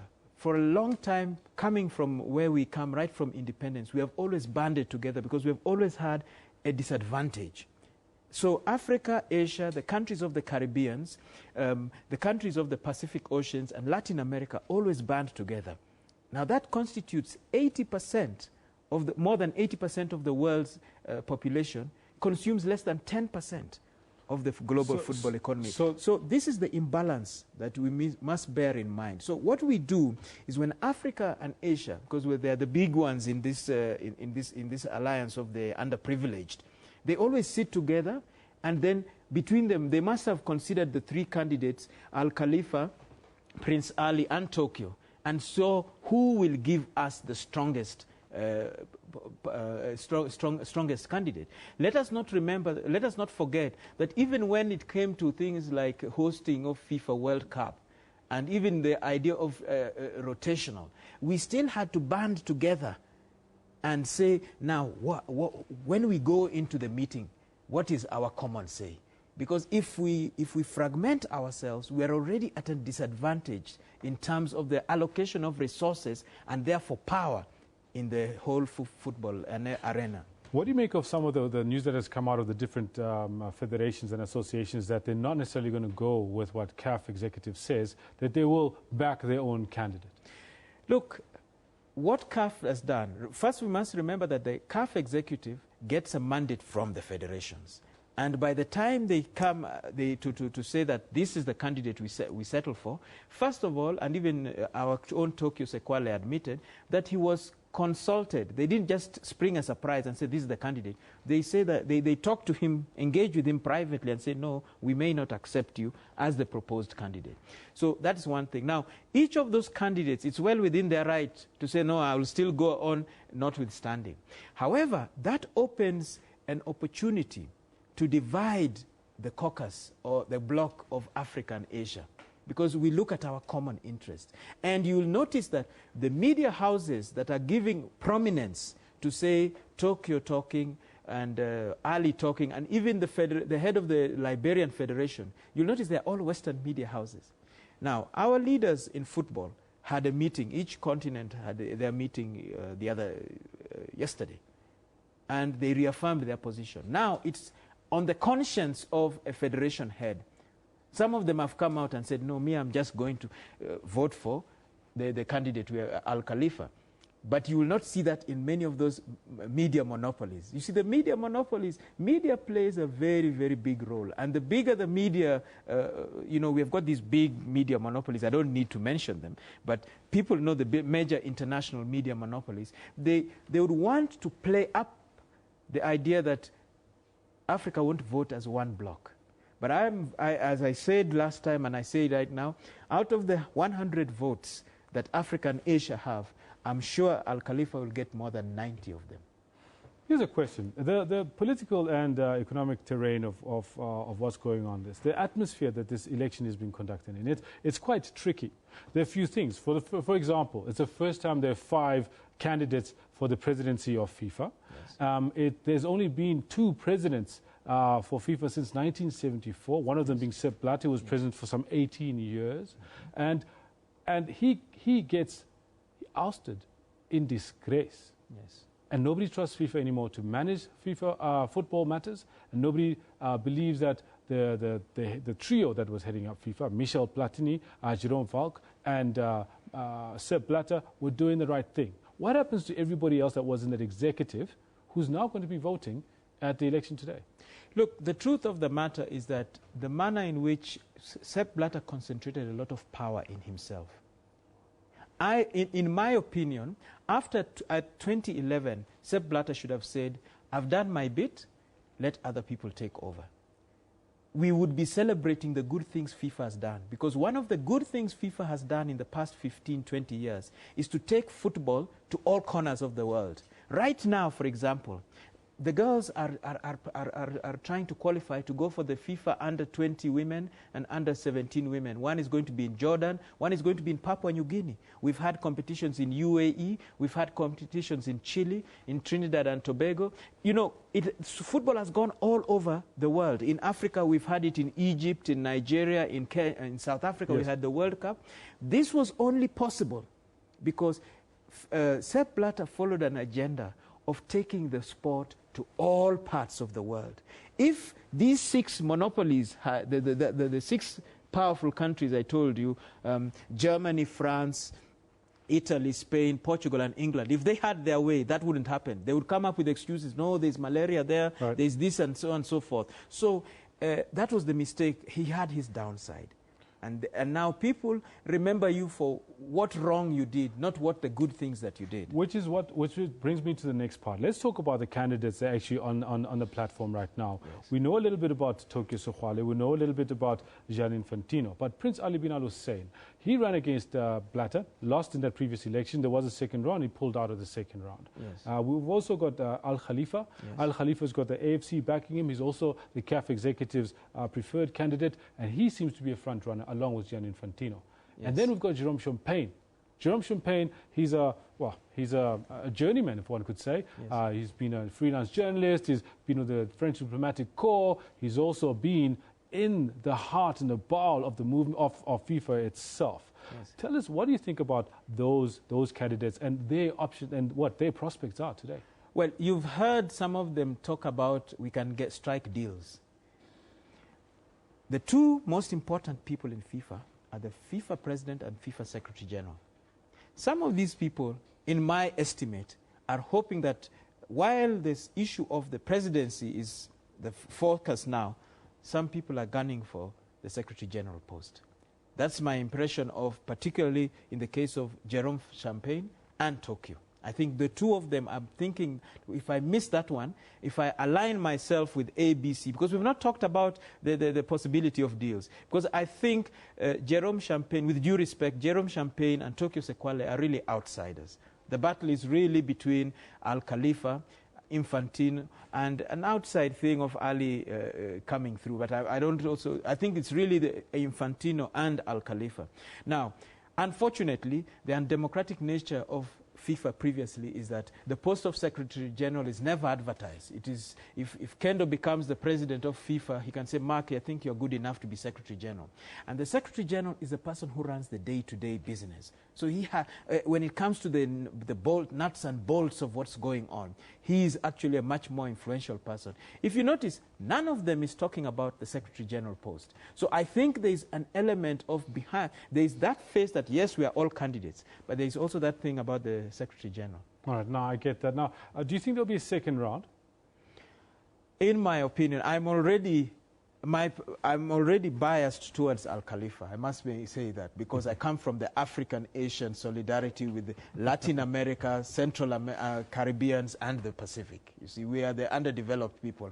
I think the fact that that body constitutes more than 80% of the population of the world, it's not far-fetched to anticipate a possibility of Al Khalifa taking a 2/3 majority in the first vote. Wow. So we should know the result by 3 o'clock this afternoon? Well, you know, they have meetings.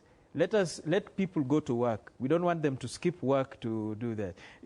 Be elastic. Let's give them 7 o'clock this evening. 7 o'clock this evening, we'll know who the new FIFA president is. Do they announce a Secretary General at the same time? No. Later point? At a later point. And that's when we're going to be wanting to talk to you again to see what the upshot of the reforms they're going to be voting in, as well as who the president is. Exactly. What's going to be happening with that. Thank you so much, Mark Oman, for coming to chat to us before this big election for football. Yes, thank you very much for having me.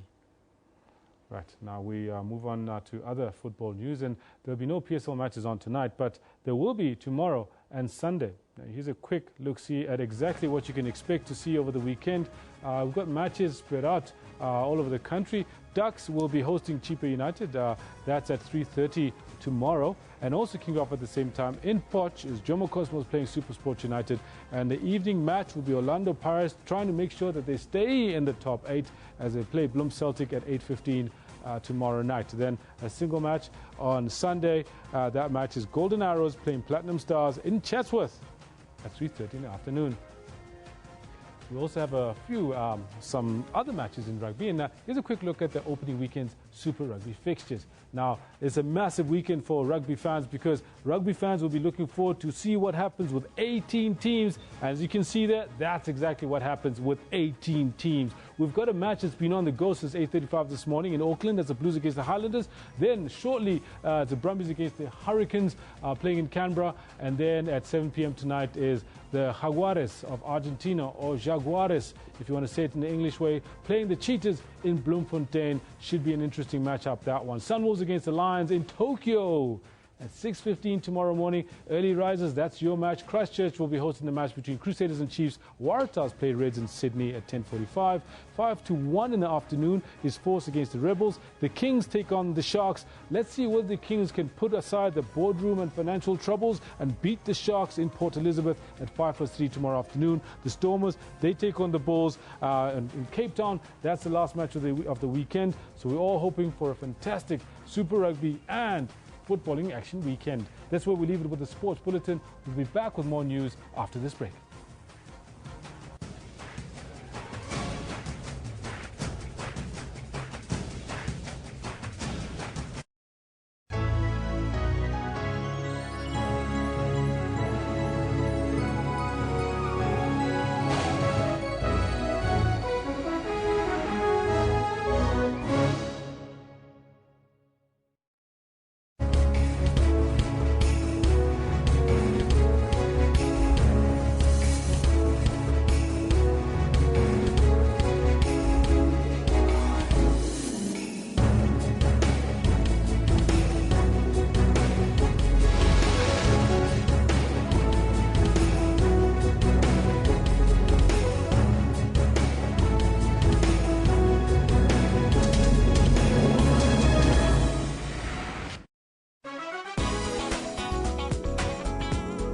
Mano produces abstract and symbolic works of art. He called his latest collection Vote with Ink, Not Blood. Praying for peace, literally, in my own way. The South African film titled Luister or Listen in Afrikaans tackles issues of race in the country. I think that the end goal is the reformation of institutional culture, but how we get there is in fact through changing the language policy so that no student is forced to learn in Afrikaans. It's fashion designers like Julia Mpoko who are starting to pay more attention to menswear and hope to make a mark in the fashion industry. So regardless of whether you're African, European, there's certain styles that you like. So if an African man enjoys wearing simple, well-tailored pants, then yes, I guess. Join Refulo Mula for that 1-hour weekly dose of arts and entertainment news every Friday at 9 p.m. on Trends.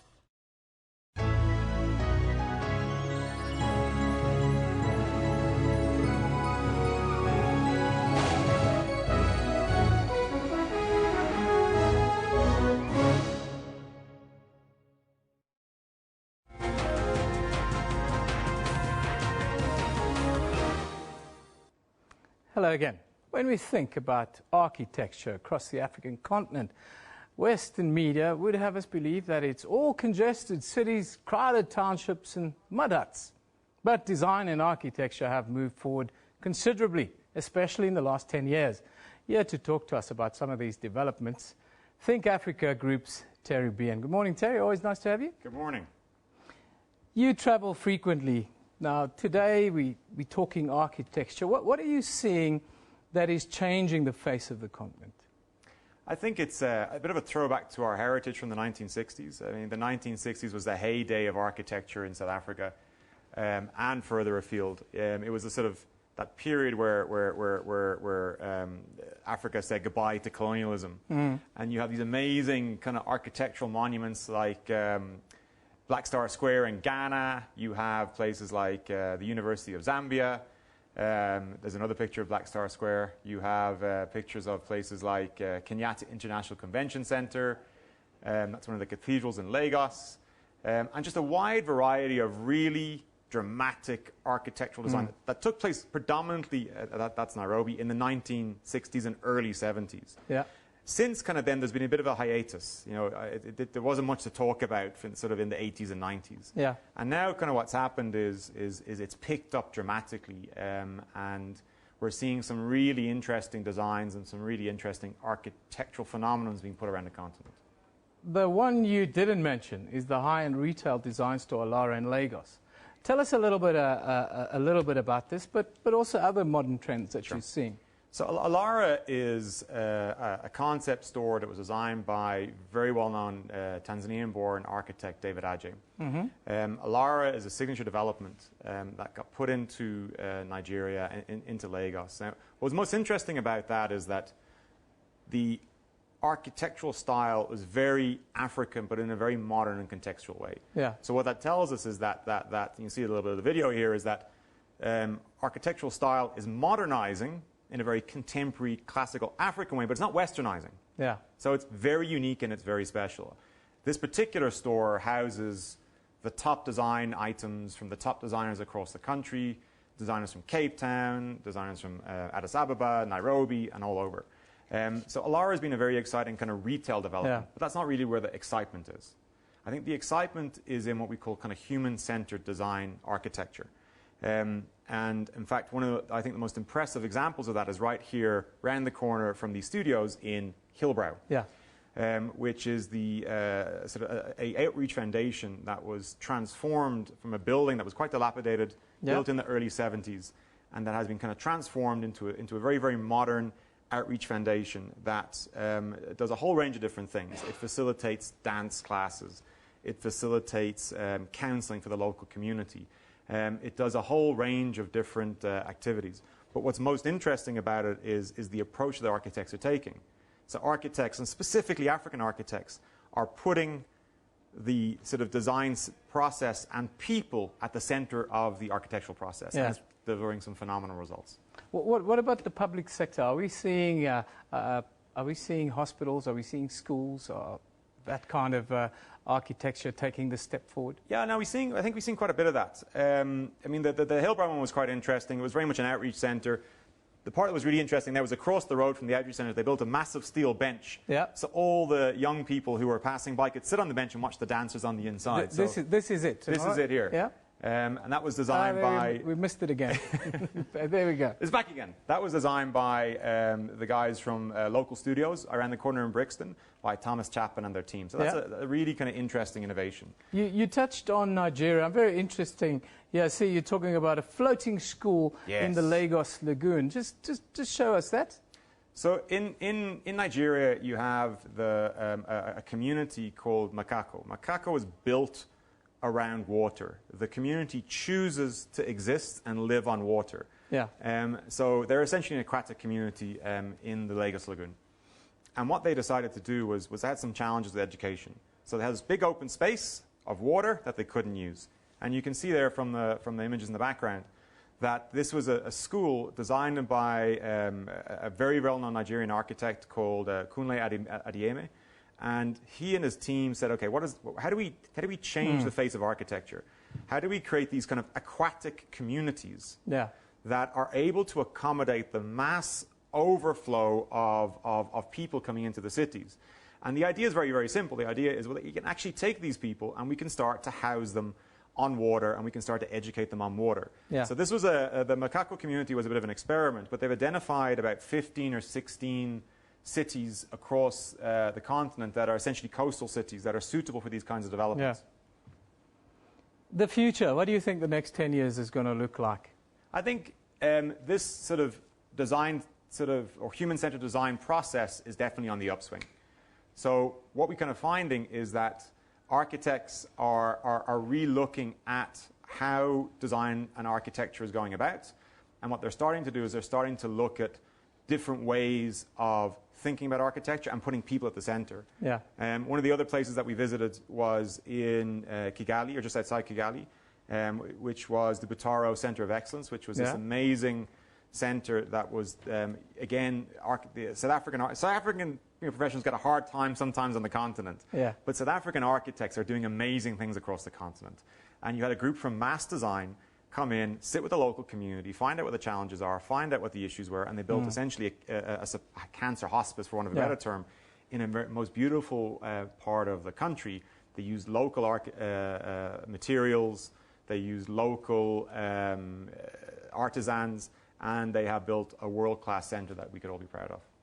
That's fantastic news. Tell us quickly where you're off to next, Terry. I am jumping on a plane to Nairobi to visit our friends at the United Nations probably next week, and then I'm probably off to Accra. Fantastic. Look forward to when you're back. Terry Bien, Think Africa Group. That's the man who travels all over the continent and comes back and puts us into picture what's really happening. Thanks once again. Now, let's take a quick look at what's developing on our Facebook page. Of course, you can interact with us there live as well. The Auditor General, Kimi Makwetu, has vowed that his officers will conduct oversight to anyone entrusted with a 1.3 trillion rand budget, as presented by Finance Minister Pravin Gordhan this week. Then, the Eastern Province Rugby Union will be placed under administration by the South African Rugby Union as it attempts to resolve its financial woes. And the government insists that this year's municipal elections will take place within the stipulated period between May and August. All of those stories and a whole lot more on Newsroom Facebook page. Now let's take a quick look at the front pages from around the African continent. We'll start in Namibia this morning. The Namibian reports that the Southern African Development Community has convened a two-day consultative meeting in Johannesburg to develop preparedness and response strategies on agriculture, food and drought in Southern Africa. Then in Angola, the Jornal de Angola says total revenue of the National Fuel Society Angola last year fell 34% compared to 2014 to add little more than 2.3 trillion kwanzas. Finally, in Nigeria, the Daily Trust reports that top economists yesterday urged President Muhammadu Buhari to immediately constitute an economic team to formulate a clear policy direction for the country. Now, of course, today FIFA will elect its new president as the World Football governing body continues to battle criminal investigations and scandals. 5 candidates are standing to replace the now banned Sepp Blatter, including South Africa's business tycoon Tokyo Sexwale. However, many believe a new president will not be enough to reform the organization. A little bit earlier, I spoke to our correspondent Dan Whitehead, who is in Zurich in Switzerland, to give us the latest with regards to the election that starts at 2 o'clock today.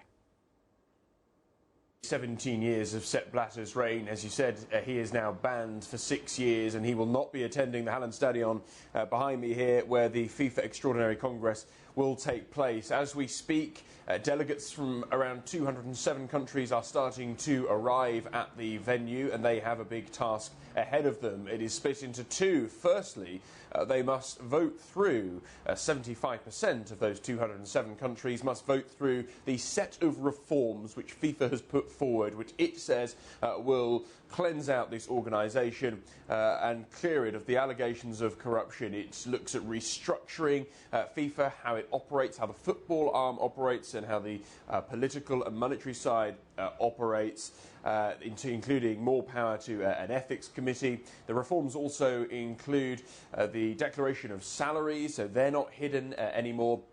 And also key is a maximum term, 3 terms for any president who is elected, so that we don't see the long reigns which we saw with Sepp Blatter. Now, once those reforms, if those reforms are voted through, then we will then see the voting take place from around about 2 o'clock South Africa time. It is due to begin for the next presidency. 5 candidates, and the 2 front runners are Sheikh Salman of Bahrain and Gianni Infantino. Those are the 2 clear front runners this morning, both of them indicating that they believe they have more than 100 votes secured of the 207.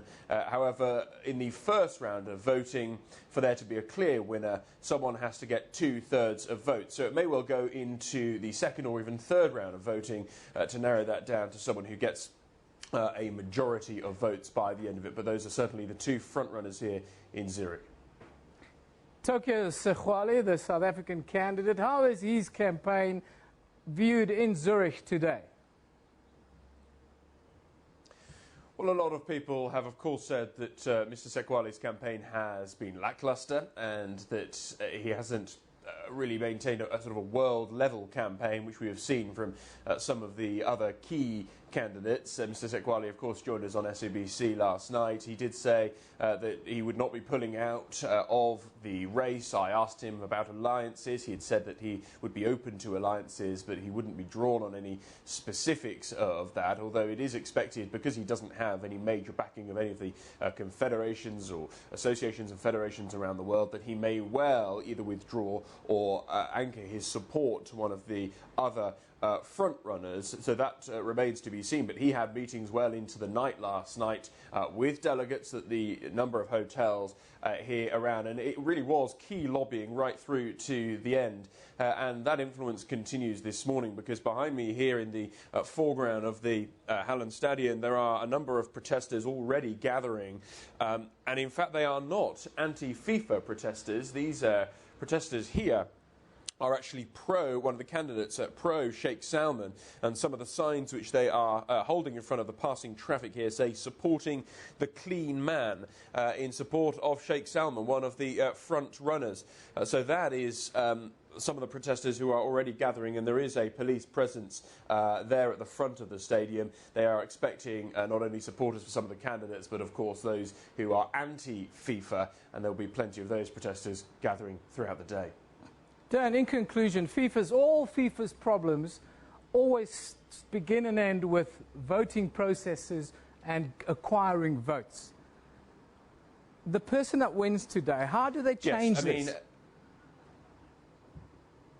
Well, that is a key argument, and of course we saw a bid just a couple of days ago from Prince Ali bin Hussein to try and get this election halted, because he had concerns about the voting processes at this presidential election. He wanted clear voting booths along with other measures, and that was dismissed by the FIFA Executive Board. Now, that concern remains, and there are a number of campaigners, including the high-profile group New FIFA Now, who we heard from in my package just before, who say, actually, for there to be any meaningful reform, any meaningful change, FIFA as it is currently, as the organisation, needs to be scrapped. It needs to be taken down to the ground and rebuilt again, because they claim the levels of corruption go right through the entire organisation, and simply a new president will not be enough to reform the World Football Governing Body. Yeah, that was a conversation I had a little bit earlier with Dan Whitehead, who, of course, is our correspondent in Zurich, covering the FIFA presidential elections. The process starts at 2 o'clock, but it should last for most of the afternoon. We expect to know by early evening who or what the identity of the new FIFA president will be. On this very channel, you'll be able to get all the details, so stay tuned. Don't forget, of course, the question we ask is, which candidate will be able to clean up soccer's governing body, FIFA? That's our question of the day. At SABC Newsroom is where you can tell us what you think. Let's go to the weather now with Phil Walkins.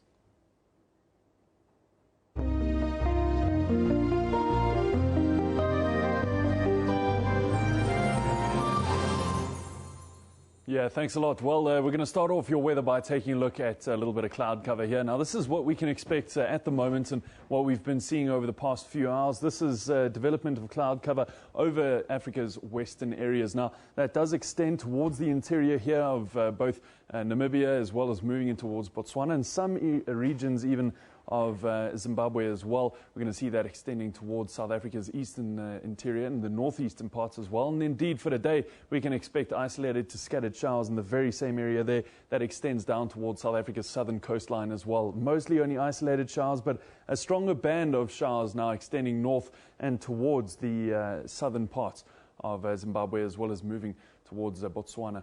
Now, what we're going to see for today, as you can see, we're already seeing some fairly strong storm systems. Those intensify, especially through the central interior there. But the storm system that we're going to see today really presenting itself is over the island regions there. Madagascar expecting some fairly heavy storms and thunderstorms indicated for this afternoon. Those should burn off later into this evening, and they won't be around as we move into tomorrow. Mostly only isolated showers, but you can see for today, Antananarivo, they're peaking at only 25 degrees. So a little bit of a mild day forecast for the capital. But as we take a look back on towards continental Africa here, Harare peaking at 28 degrees. It's going to be quite a warm one there. Walvis Bay at 28 as well, with storms and thunderstorms forecast throughout the region. Now, the rainfall continues as we move north towards Lusaka as well as Lilongwe. They're 30 and 27 degree highs respectively. Both of these areas expecting some fairly high humidity as well. Dar es Salaam, though, today peaking at 33 degrees. A partly cloudy day with no expected rainfall for the day. Isolated showers extending as far north as Nairobi. We're going to see those also burning out very, very quickly. By the time we reach Juba, 39 degree maximums, with Addis Ababa peaking at 24. Really the only city in the region expecting just a little bit of rainfall for today.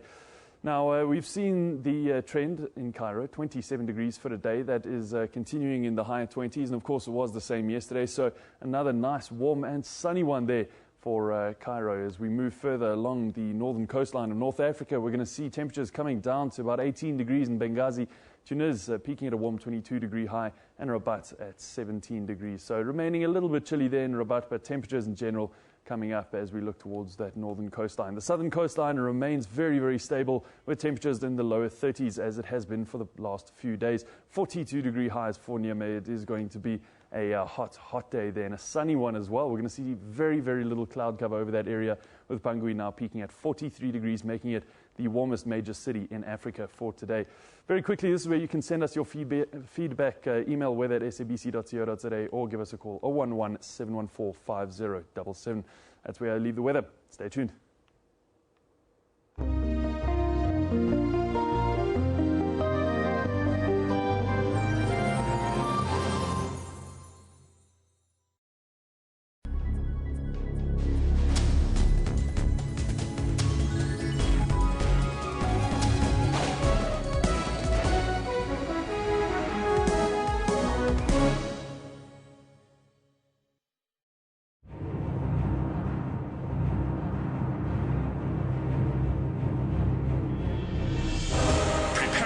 Victory requires intense effort and teamwork.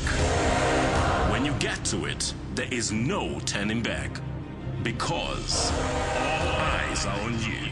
When it's action time, nothing should stand in your way. Sports Live tackles and analyzes all the sport action. This is the home of all your sport news, updates, and more. Sports Live weekdays at 8:30 p.m.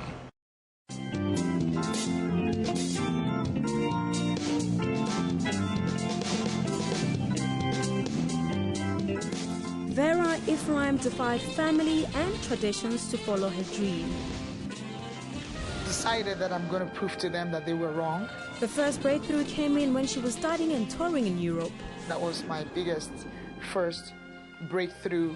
Generations was her first television debut in South Africa. It was my first gig. I was very excited. I was very happy. I said, yeah, this is confirmation I'm at the right place. After pain, rejection, and suffering, her dream became a reality. I followed my path, and I'm happy and grateful and blessed. Join your host, Wileng Mulabati, on Rupilong every Friday at 17:30.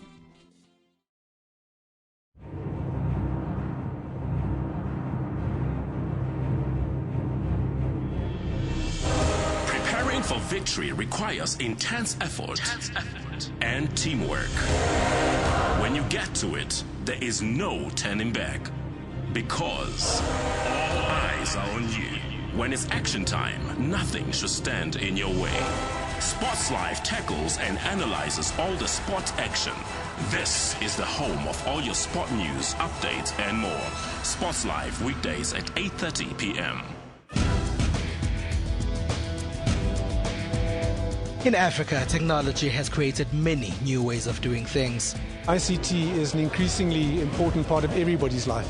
It's being used in education, for social media, and now for farming too. The best thing about internet for a farmer is that you get to share information.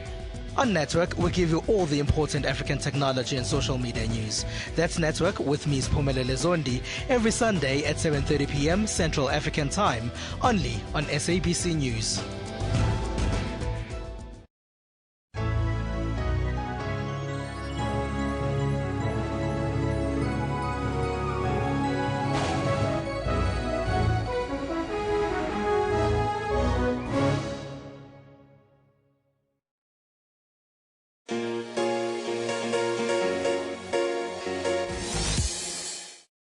According to the World Health Organization, the number of people who are obese doubled between 1980 and 2008. Furthermore, 35% of adults over the age of 20 are obese. More than 2 in 3 adults are considered to be overweight or obese. More than 1 in 3 adults are considered to be obese. More than 1 in 20 adults are considered to have extreme obesity. Furthermore, 35% of adults over the age of 20 are obese. In 2010, overweight and obesity were estimated to cause 3.4 million deaths, Lancet reports in 2013. South Africa has the highest overweight and obesity rate in sub-Saharan Africa, with up to 70% of women and a third of men being classified as overweight or obese. A staggering 40% of women in our country are obese, according to the Heart and Stroke Foundation. The bulk of our population used to be physically active, particularly in 1970 to 1999, and ate a diet high in fiber and indigenous vegetables, low in animal protein and refined carbs. However, due to increased urbanization, people are adopting a more westernized diet, high in unhealthy fats, sugar, and salt. Greater disposable income and a faster-paced lifestyle have resulted in people consuming more fast foods and convenient foods, according to the European Association for the Study of Obesity.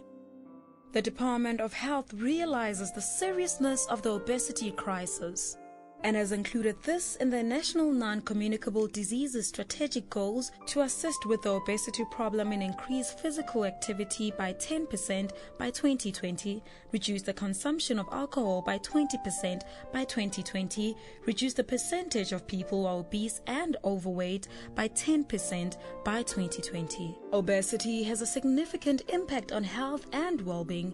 It may also burden a person's workplace abilities.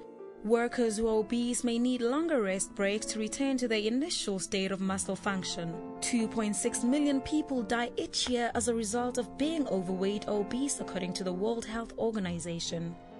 This situation demands urgent strategic action encompassing a wide range of sectors, including those responsible for food and beverage production, manufacturing, marketing, and retail. Obesity has major implications for the healthcare systems in South Africa as they are faced with increasing demands of care for health conditions related to obesity, overweight such as diabetes mellitus, osteoarthritis, cancers, and major cardiovascular diseases. There is no single cause of all overweight and obesity.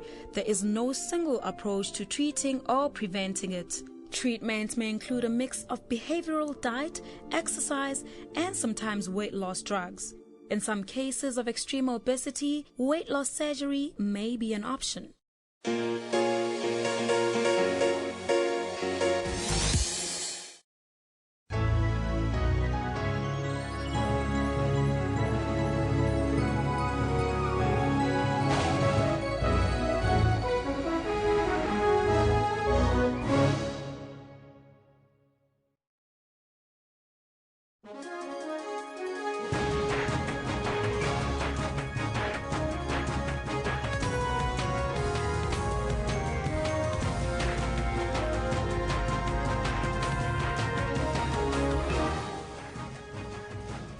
It's 1100 hours Central African time on Friday, the 26th of February 2016.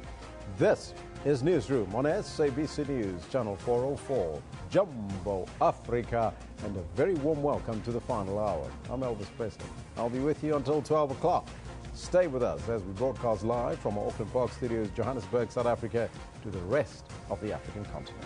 As you know, we're also streaming live on YouTube, with the entire show now available on our YouTube channel.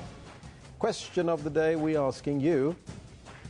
Question is literally what I was just writing down to make sure I don't get it wrong. It's about which candidate will be able to clean up soccer governing body FIFA. Now, we've got 5 candidates that are standing by. The first one on your screen is Jerome Champagne. Now he's standing right there. And then we've also got another one coming up, and that's Gianni Infantino. He's from UEFA. You'll remember him from all the draws from the UEFA Champions League. And then we've got Prince Ali of Jordan, and he's one of the candidates. And the 4th candidate we've got is Prince Sheikh Salman of Bahrain.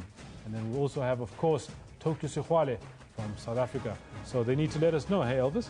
They need to let us know on the Twitter handle at SABC Newsroom, as well as on the Facebook page. And we'll read your comments a little bit later.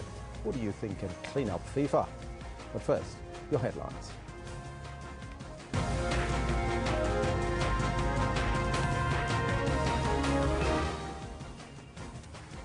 Top story: FIFA will elect its new president today as the World Football governing body continues to battle criminal investigations and scandals. Here at home, the Northwest University management tells the students to leave the institution as their safety cannot be guaranteed.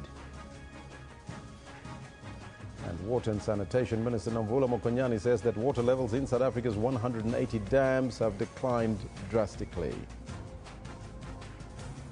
Now, those are all your news headlines. But before we get to the news, let's find out from Kendall what's happening in the sports world.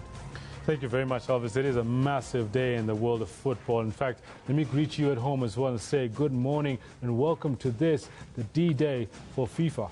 In fact, I'm getting ahead of myself. Here's what's coming up in the sport. Today, it's all about FIFA, and all roads lead to Zurich as the world leaders of football choose a new president to replace Sepp Blatter. Now, all this as the Stormers are raring to go as the start of Super Rugby kicks off today. And Novak Djokovic pulls out of the Dubai Championship with an eye problem. That's literally what we have in about 30 minutes or so. Back to you, Elvis. Thank you, Kendall. And Novak Djokovic will probably see eye to eye with his next opponent. But that's where we got to leave it. Top story this hour. High-level talks on the crisis in Burundi gets underway today. Our very own President Jacob Zuma is leading an African Union panel that also includes heads of state from Senegal, Mauritania, Gabon, and Ethiopia.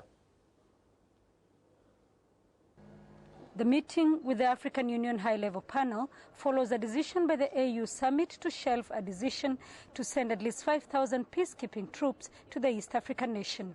The African heads of state will, during their 2-day stay in Burundi, seek to have all parties to the conflict on the dialogue table. We firmly believe that the challenges that Burundi faces can only be resolved through participation by all parties in inclusive dialogue whose result should be peace, security, and stability for the people of Burundi. It comes days after Burundi's President Pierre Nkurunziza told the United Nations Secretary General Ban Ki-moon that his government would hold talks with the opposition groups in a bid to end the 10-month conflict. But even as the African Union pushes for all-inclusive talks, the Burundian government says not everybody will be welcome on the dialogue table. People who've tried to overthrow the government, people who have formed rebel groups to overthrow the government, I don't think that they will have a platform here. President Zuma was mediator during the 2000 Arusha peace agreement that ended Burundi's civil war. At least 400 people have been killed and more than 240,000 have fled the country since protests began in April last year. Sarah Kimani, SABC News, Burundi. North Korea could soon face what the United States has called the strongest set of sanctions imposed by the Security Council in more than 20 years. After 7 weeks of negotiations with regional power broker China, the U.S. submitted a draft text to all members of the Security Council. If adopted, it would impose severe punitive measures after North Korea's fourth nuclear test on January the 6th and a subsequent missile launch in early February, both in contravention of existing Security Council resolutions. It's the belligerence of a regime that has got many countries riled up, with Council expected to break new ground if the U.S. draft is adopted in the coming days. These sanctions, if adopted, would send an unambiguous and unyielding message to the DPRK regime. The world will not accept your proliferation. There will be consequences for your actions, and we will work relentlessly and collectively to stop your nuclear program. If adopted and implemented fully, these sanctions would constitute a major increase in pressure compared to the Council's previous actions on DPRK. For the first time in history, sanctions measures will include inspections of all cargo in and out of North Korea, an arms embargo, imposition of financial sanctions targeting banks and assets, a ban on aviation and rocket fuel imports, and severe limits on commodity exports from the country. Stiff penalties for a regime that has remained unbowed despite a decade of UN sanctions. I want to be clear, this resolution is careful not to punish the North Korean people. The North Korean people have suffered so much already under one of the most brutal regimes the world has ever known.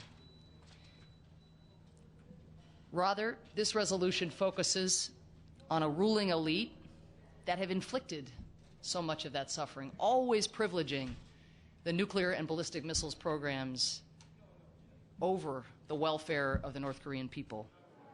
The success of any new measures will depend on their implementation by all UN member states.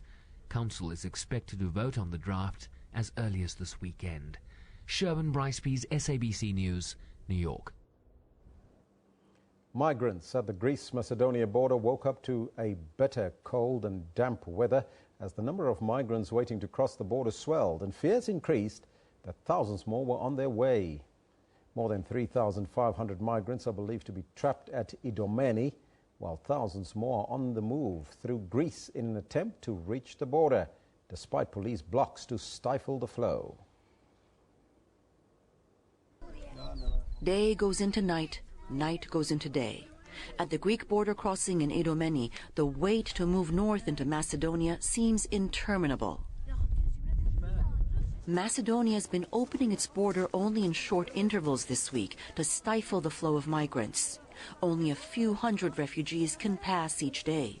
So some 3,500 of them have become trapped here, their numbers only swelling. I cannot imagine when the 10,000 people is coming here today or tomorrow. It will be a big problem.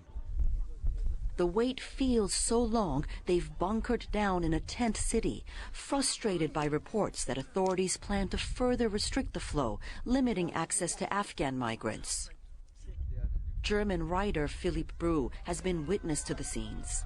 There's always this fear that the border might be shut down, or there's maybe, you know, that they maybe wait for too long and then the border is suddenly stopped for days or maybe forever. No one knows, you know. A rumor spreads and people panic suddenly, very quickly. Austria and Balkan states are discussing a coordinated strategy to deal with Europe's migrant flow. But meanwhile in Idomeni, the families can only wait and deal the best they can with the winter chill.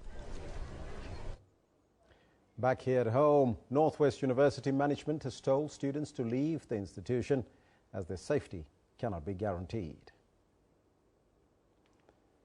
On Wednesday, 3 students suffered serious injuries after allegedly being shot at by the university security officers at the Mai Kheng campus. The clashes followed the appointment of the university by the university of a new SRC. Several buildings were set on fire. President Jacob Zuma has condemned the spate of violence at universities across the country and has appealed to protesters to act within the law and the Constitution. Another 21 protesting students from the University of the Free State have been arrested. Violence broke out again yesterday on the main campus when students rejected management's response to their demands. Chaos erupted on campus as students tried to destroy another statue, this time of MT Steyn. Stun grenades were fired as police tried to disperse the crowd. Arrests then followed. Protesting students have rejected management's response to their demands.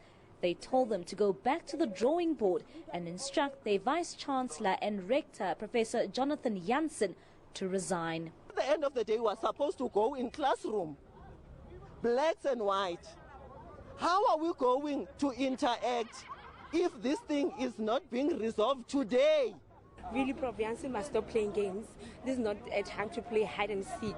This is time to face the real issue, because the human project he came with is failing, really. It has really failed. Management says it remains open to renaming buildings and has invited students to propose names, but also says it will now wait for a formal response from students to seek a way forward. When it comes to naming and renaming of buildings and symbolism and stuff, we have been requesting that students must bring proposals of renaming and stuff. I can tell you, for the past 2 years, nothing has come forward. Classes at the university are still suspended and all academic activities are expected to resume on Monday. Mbali Sibanyoni, SABC News, University of the Free State. Now, for the latest on the court appearance of the arrested students, we now cross live to our reporter Palesa Moeti, who is at the Bloemfontein Magistrates Court. Palesa, very good morning once again. Can you tell us what is the latest there? Well, Elvis, we are outside the Bloemfontein Magistrates Court where, in fact, 20 students and not 21, as we reported, will be appearing after lunch. Now, the figure came to 21 because the one other person was arrested, we've been informed, that is actually a community radio journalist. We've just seen some of his colleagues passing hereby, and they said that they'll be speaking to the prosecutor to get him released. But we're expecting the accused to be appearing in court after lunch, as we were informed, and most likely what would happen is that they will be receiving bail. But the charges that they'll be facing, they're actually accused of being in contempt of court because the university had earlier obtained a court interdict prohibiting students from any protest action or illegal gatherings. Do they have any support from the other students from the university supporting them today in their court bid? Well, other students have actually also arrived. It's just a handful of students that have arrived from the university to come and support their counterparts. We also saw members of the ANC Women's League, just a small group, a handful of them, coming to support the students as they appear in court today. Palesa, thank you so much for that report. That was Palesa Moeti from the Bloemfontein court there joining us. Now, the Correctional Services Department has confirmed that the Abatembu King, Buyelekaya Dalinyebo, has returned to the East London Correctional Centre after being discharged from the hospital. The King spent several weeks in a private hospital after going on a hunger strike. He is currently serving 12 years for kidnapping, arson and defeating the ends of justice.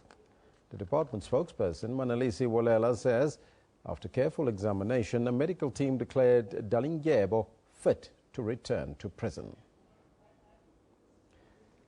Transport Minister Dipuo Peters will today officially launch a solar-powered plant at George Airport in the Southern Cape. Now, it is the first airport in Africa to get over 40% of its electricity from a clean energy source. George Airport has been hailed as a great innovation at a time when most of the country is dogged by load shedding due to the constraints of the national energy grid. Now, that is a way forward in terms of looking after our energy needs. We have the sun, we can use power, and solar, that is. We'll be back in a moment with your regular regional update with Eben Janssen just after the break, so don't go away.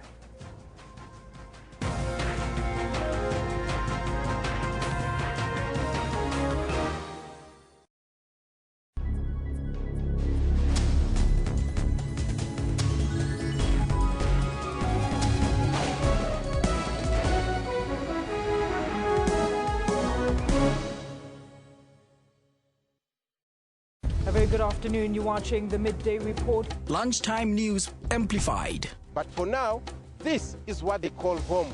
Their hope to shift to higher ground seems to be against the tide. Midday Report provides you with more than just news stories. I just want Port Elizabeth to know that they own a world-class theatre. Good afternoon. You're with the news at 1 in the headlines. Very good afternoon to you. This is News Live. I'm Natasha Thorpe. Let's take a quick look at what's coming up in your headlines. Good afternoon and welcome to A View from the House. For all things news, tune in to Midday Report weekdays at 12 noon only on the SABC News channel.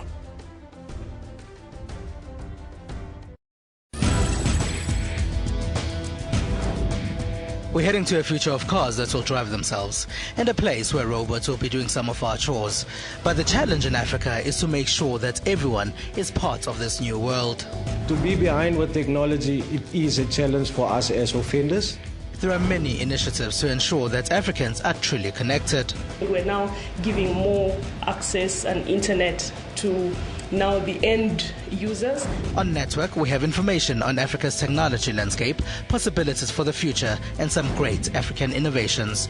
That's Network with me, Phumelele Zondi, every Sunday at 7:30 p.m. Central African Time.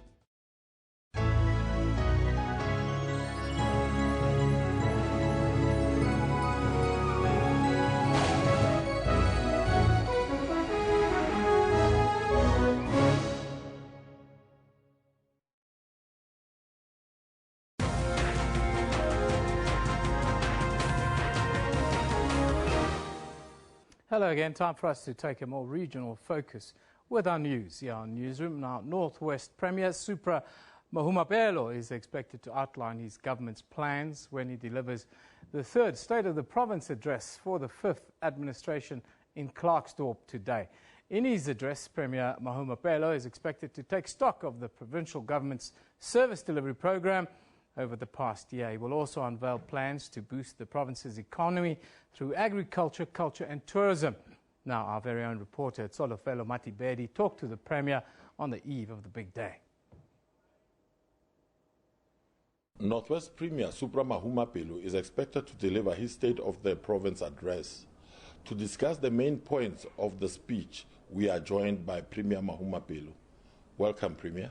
Premier, what were the main deliverables of last year's State of the Province address, and do you believe that your government have been able to achieve those? There are a few things that we set ourselves to achieve as the fifth administration. We said that we are going to strengthen the linkage between the public representatives and our people on the ground. That we have done very successfully by introducing the Sitsokotsane program, which has taken us to all the municipalities in the province. We had said that on issues of infrastructure, we will involve all the financing agencies that we can partner with to aggressively drive our program for infrastructure development. We have succeeded in that regard. We'll be reporting on our discussions and the MOU we have signed with the DBSA. What can the people of the province expect in this year's address? The State of the Province address is about three things. The first thing you need to do is to report to the people. Remember, we are elected by the people, we are accountable to the people, we exist because of them. So we'll be reporting to our masses of our people on what is it that we have done so far. The second thing that the State of the Province is about is to create hope. There shouldn't be pessimism and hopelessness. So in the speech we are going to be communicating some important milestones which as a people we need to look at to create hope about the future. 3, which is linked to the second one, is to tell people about the future and their role in shaping that particular future. There are about 10 campaigns which are part of our vision that we are going to be announcing tomorrow, around which we are going to be mobilizing our people.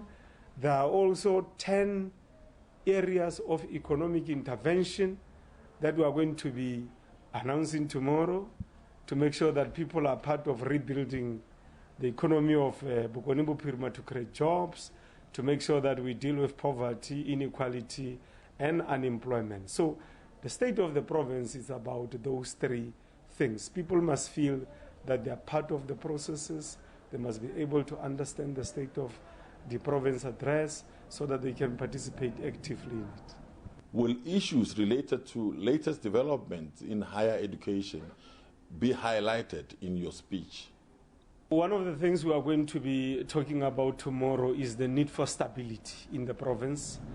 There can't be economic growth if there is no stability. Stability is a necessary, important condition for investors to come and invest their monies here in the province. So we're going to be talking about that, and we'll also be going to be alluding to areas where there was instability. Now there is stability. But we'll talk also very strongly against the barbaric acts of burning buildings in the university. We think that is unacceptable. It's criminality. It has got nothing to do with education, because students, if they've got issues, they can talk to the management. They can, through their SRC, engage management. They can talk to government. They can talk to anybody. So why people are now burning buildings, it's nothing else but it can be criminality. The ANC Women's League and the Youth League have called for the resignation of IEC Chief Electoral Officer in the province. What is your reaction to that? As the African National Congress, also as the leading party in government, we must allow democratic processes to ensue unhindered. Secondly, we must support all the institutions that we have put in place to make sure that we entrench and we sustain democracy in South Africa. If there are weaknesses within the IEC as an institution responsible for the execution of the elections, my advice will be that we try and sit down with the IEC, engage them through the weaknesses that are there, but also as government, we are going to be sitting down with the IEC and saying to them, how can we help? If this issue of establishing addresses is a problem for the IEC, as government, we can help them. That was Northwest Premier Supra Mahumapelo talking to us ahead of his State of the Province address later on this morning. Yeah, that address is scheduled to get underway any minute now. But moving on, the Pirates Half Marathon, known as one of the toughest races on the calendar, took place in Johannesburg last Sunday. Now, our reporter Njanji Chauke went on a fact-finding mission to actually find out whether it was possible to what is called to conquer the Northcliffe Monster. It wasn't easy, but while running, he also managed to capture some interesting moments during the race on his mobile phone. Should be interesting. Let's have a look. It may be the toughest half marathon in Johannesburg, but Pirates 21 keeps on attracting thousands of runners every year. It's all about reaching the highest point in Northcliffe in the quickest time possible, but as I came to realize, it wasn't going to be a walk in the park. We are at the highest point here in Northcliffe, and as you can see behind me, we are all having a tough time. Instead of running, most of us are actually taking a walk. I'm going to speak to this lady. Which do you think is the most difficult part of the half marathon? Pirates 21 is a killer. Yeah. The first half is tough. Yeah. The second half is okay.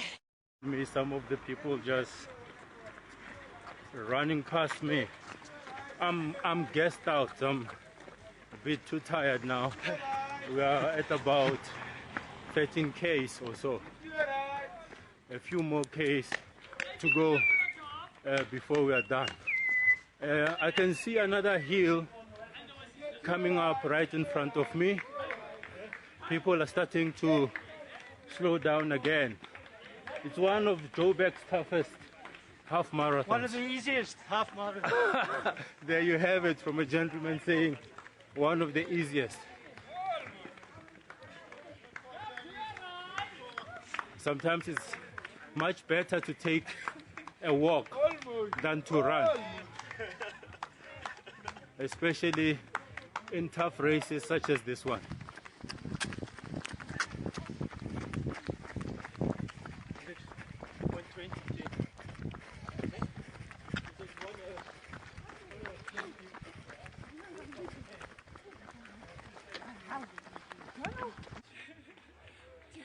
How are you feeling? How are you feeling? Super tired, super tired. Horrible, I feel like throwing. There you have it. It's not been easy for everyone. But I have to say, difficult as it is, people still come and participate in such half marathons in their large numbers. As you know, Gautengers are very passionate about healthy living. Gentlemen, yes. How does it feel at the moment? Good to be at the top, it's great. Yeah. The highest point? Yes. Yep. Okay. How many more kilometers to go? 7. Okay. How long do you think it will take you to finish? I don't know if we're going to make it. Okay. We're about to reach one of the water points, a relief for many people like myself. But I've been quite fortunate. I brought with me my own water tank, so I don't have to stop a lot because I lose a lot of time.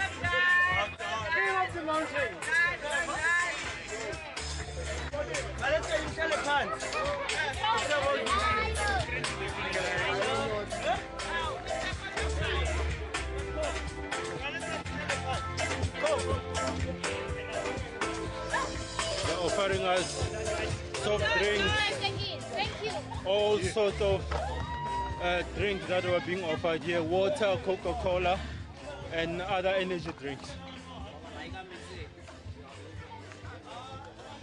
The half marathon started at 6 o'clock sharp, so most people had to arrive as early as 4:30.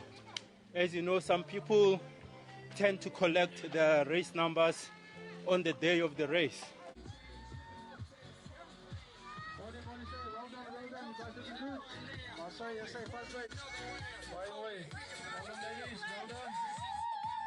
And after the major hills have been conquered, it's time to dash for the finish line.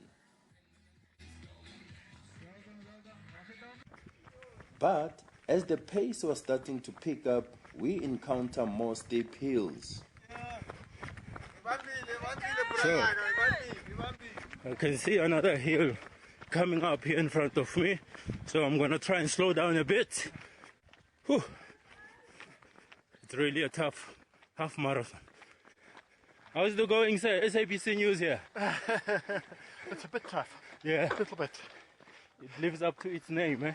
Yeah. I think so. Yeah. Got to tell you at the end. It's worth it, eh? Yeah. We're almost there. Yeah. It's a bit downhill now. And 2.5 hours later, I make it to the finish line. And this time, ladies and gentlemen, out of the time, 2 hours, 48 minutes and 9 seconds. And welcome home, Gracie Cross-Family, CSIR, Very nice. I prefer the ups than the downs. And you saw me, I pushed all of them. It's a hard one, but it's awesome to finish. It's a great achievement. But it's not for sissies.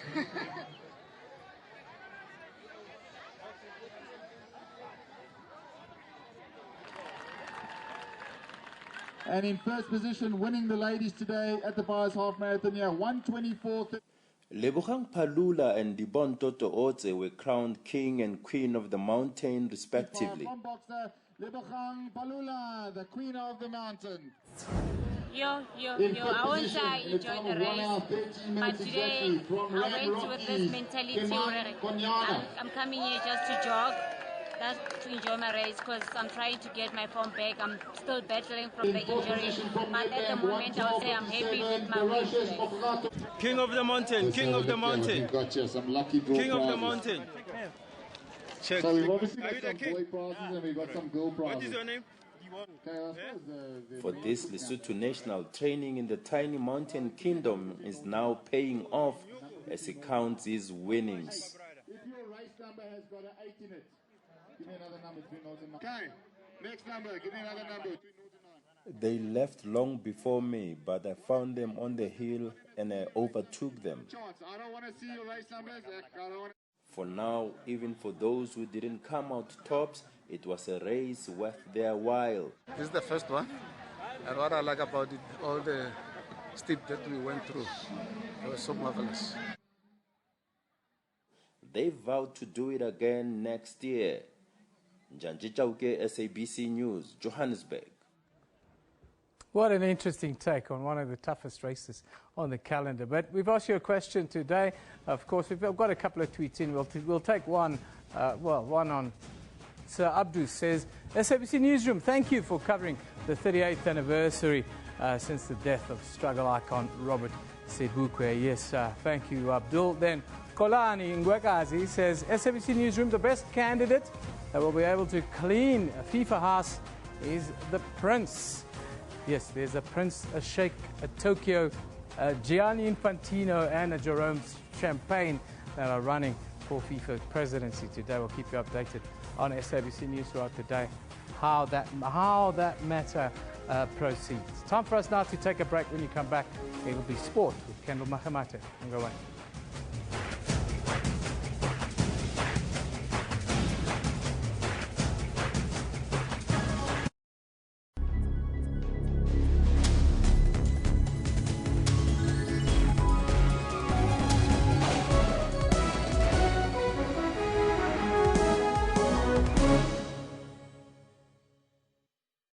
Get all the latest news from the SABC's online news services on our website. Breaking news and in-depth coverage of everything from business, sports to politics and lifestyle. Catch the top news clips and watch live streaming of major news events on the SABC News YouTube channel whenever. Stay connected on the SABC News Facebook page and have your say on news that matters to you. And for the latest headlines and live updates from our reporters, follow us on Twitter. SABC Digital News, anytime, anywhere.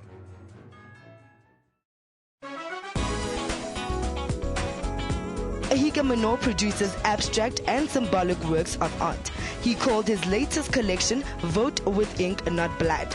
Praying for peace, literally, in my own way. The South African film titled Luister or Listen in Afrikaans tackles issues of race in the country. I think that the end goal is the reformation of institutional culture, but how we get there is in fact through changing the language policy so that no student is forced to learn in Afrikaans. It's fashion designers like Julia Mpoko who are starting to pay more attention to menswear and hope to make a mark in the fashion industry. So regardless of whether you're African, European, there's certain styles that you like.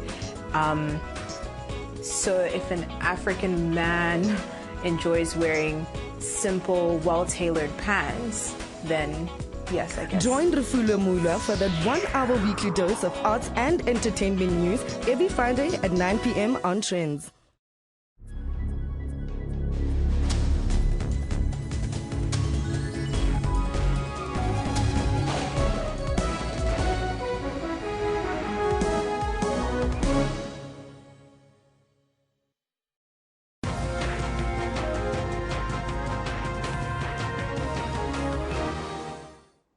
Welcome back. I'm Kendall Makhamati. I've got your sports on Newsroom, time being 11:34. Now, Super Rugby defending champions, the Highlanders, failed to build on the momentum from last year on the opening night of the 2016 season at Eden Park in Auckland. A late try by Patrick Tupulotu secured a 33-31 victory for the Blues over the Highlanders, a result that will certainly inspire confidence. Let's take a look at the highlights. Real pressure coming now from the defending champions. Wheeler just a couple of metres out. Gibson tried to disrupt. Ben Smith stretches. First try of the season goes to Ben Smith. Oh, and it's all Highlanders rugby from last season. Thought about the pass, but then saw the space. Chips it out towards the wing. Vicinia has the bounce. Try on here. Nano.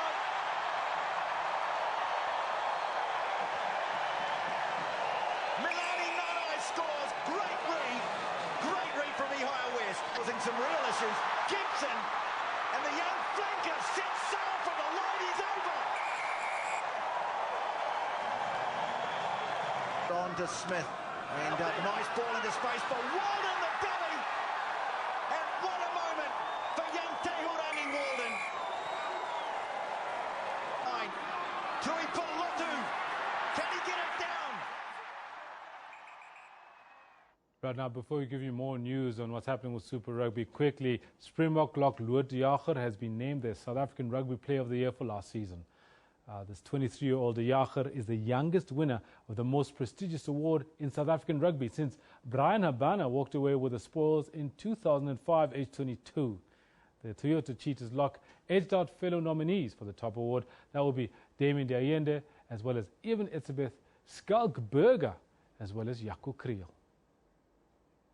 Now, with that said, back to Super Rugby. A quick look at the weekend's Super Rugby fixtures for you so you know exactly what to expect and what's going to happen. As I said earlier, that first match has been played and won by the Blues, beating the Highlanders 33-31. Highlanders, you'll remember, are the defending champions from last year. Fantastic finale it was last year when they won. Then the Brumbies against the Hurricanes. That's on right now. Cheetahs against the Jaguares in Bloemfontein tonight at 7 p.m. Then tomorrow morning, early risers will be able to catch the Sunwolves taking on the Lions out in Tokyo. First time a Super Rugby match gets played in Tokyo, 6:15. Then 8:35 in Christchurch, the Crusaders play the Chiefs. The Waratahs against the Reds in Sydney at 10:45. 5-1 in the afternoon. In Perth, we've got Force against Rebels. Then the Kings will see if they can beat the Sharks in Port Elizabeth at 5:3 in the afternoon. Then the last match for the weekend at 5:5 in the afternoon in Cape Town is South African derby, Stormers against the Bulls.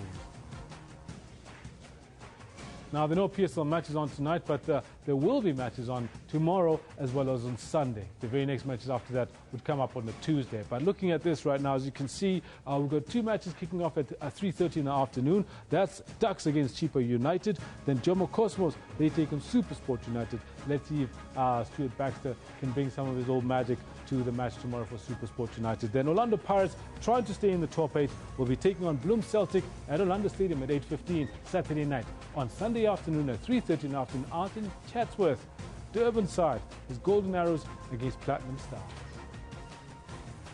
And the governing body of world football holds its second Congress in less than 8 months to elect a new president following the resignation and subsequent banning of disgraced Swiss Blatter in the wake of corruption scandals. We now cross back to our embedded correspondent, Dan Whitehead in Zurich, to see exactly what's going on. Dan, good morning. Thanks for talking to us. Good morning. Here's a quick question for you, Dan. The roll call has been done. All 209 members are there. Can you tell us what happens now?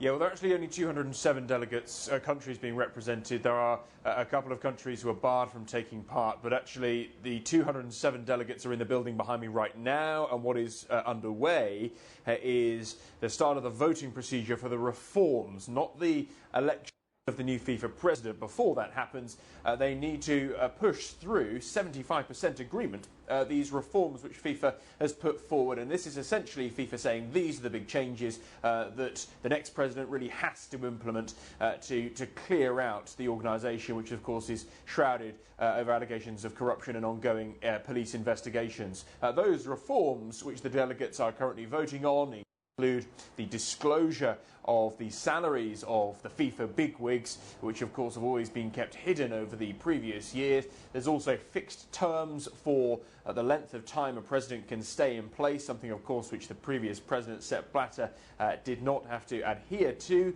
during his 17 years in charge of this organisation, and also a restructuring of FIFA as an organisation as a whole, changes to the executive board, the ethics committee getting more power, and so forth. So those are some of the areas which they're now voting on in terms of getting those reforms, and once that is pushed through, only then can they start the voting on the 5 candidates for the next president.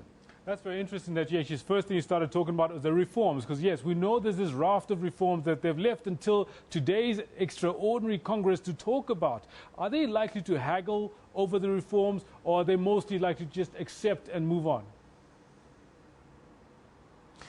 I think it is likely they will accept because they realise that a president can't be elected without that, and there is too much pressure on this organisation, which has been dragged through the mud over the last few years, for them not to say, look, we have to accept these pretty radical reforms for an organisation such as FIFA. So it is expected those will go through, and then, of course, we focus on the presidential election itself. Now, the frontrunners have been Infantino and the Sheikh of Bahrain. Is it still so, in your mind?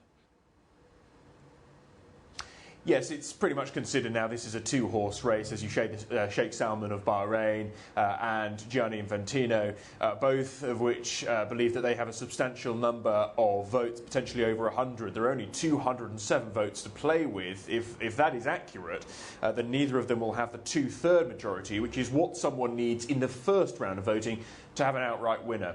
Now, what either Sheikh Salman or, of course, Gianni Infantino could surprise us all and actually get that 2/3, in which case it'll all be over in the first round. That begins at around 2 o'clock South Africa time, by the way, the voting on that. If that doesn't happen, and it's more evenly split, and some of the other candidates get a large number of votes, then it goes into round 2 and round 3. What is really interesting to notice, though, during this election is there's a lot of delegates here, there's a lot of journalists, but what there aren't are any football fans. And actually, if you just look behind me here, because we're right in front of the Halle Stadion where the FIFA Congress is taking place, really all you can see, it's pretty quiet, is what I have to say, and most of the people here are journalists. There were a couple of protesters here earlier today who were actually campaigning for Sheikh Salman, but we haven't seen any anti-FIFA protesters. It's very quiet on the road outside here. Outside the main entrance there, just a handful of journalists filming. There's not much branding around from FIFA. They appear to be keeping this as low-key as possible. I think they're very conscious, of course, that the spotlight has been on this organisation for so long, for so many wrong reasons, that they just want to get this reforms through and get this new president in. And then, of course, all the eyes of the footballing world will be on it to see that those reforms are actually pushed through by whoever becomes the next president.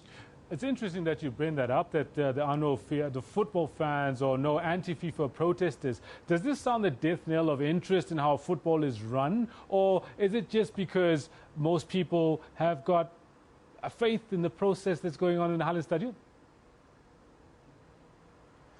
I think there is a lot of disillusionment among football fans around the world. The Congress taking place here, even though they're talking about reforms, and it's on one of the banners down there, restoring trust in a multitude of languages, for football fans, it's just too detached and too far away from the game that people go to every week. And actually, this has nothing to do with that game, despite the officials here at FIFA saying that, you know, FIFA is football. If you ask the fans around the world, the millions and millions of fans, then that is probably not the same answer. So there is a disillusionment. I think that is probably half the reason why, you know, no one is here. There will be, of course, protesters throughout the day who will will turn up. But there is certainly a feeling that this, in terms of the outside interest, is pretty low-key, despite the importance of what is happening here today for football around the world.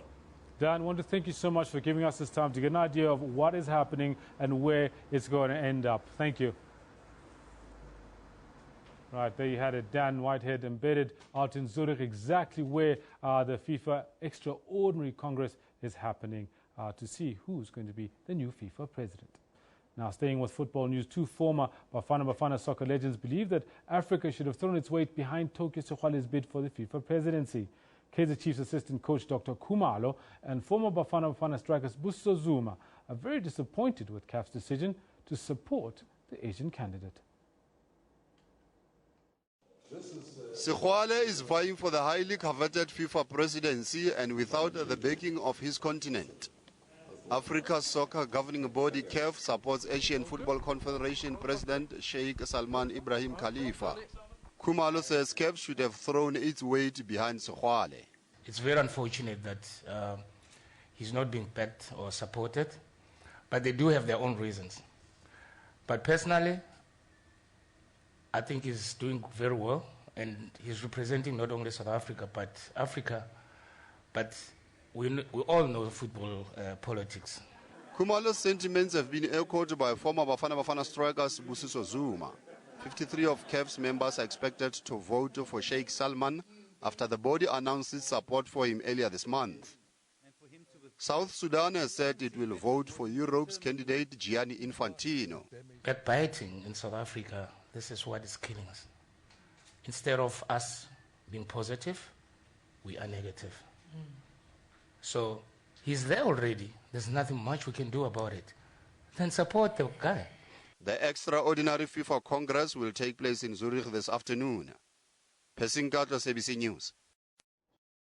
And so before we sign off and close off the show, let's give you a quick reminder of exactly who it is we're talking about in terms of the FIFA candidates to replace Sepp Blatter. There are 5 of them. First, we've got Gianni Infantino, UEFA General Secretary. He's been at the head of UEFA since Michel Platini was suspended, but he's been with European football since 2000. He wants a regional World Cup, calling for remuneration transparency for senior FIFA members and for transparency in the tendering process for commercial contracts. Then we also have, standing there is Jerome Champagne. He's FIFA's former Deputy General Secretary. He's worked in the French diplomatic corps, and he also worked deeply embedded within FIFA itself, and he's running on that intimate knowledge that he's got of the organization. He's also for the introduction of technology in football and wants to address the inequalities in the distribution of football money.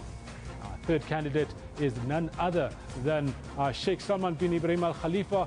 CAF has decided to back this particular man. He's a Bahraini royal, also president of the Asian Football Confederation and a member of FIFA's executive committee. Wants a separation of the generation of funds and the spending of those funds, and wants the allocation of development funds to be allocated on individual needs basis as opposed to a one-size-fits-all approach, and is calling for a review of the entire senior management structure.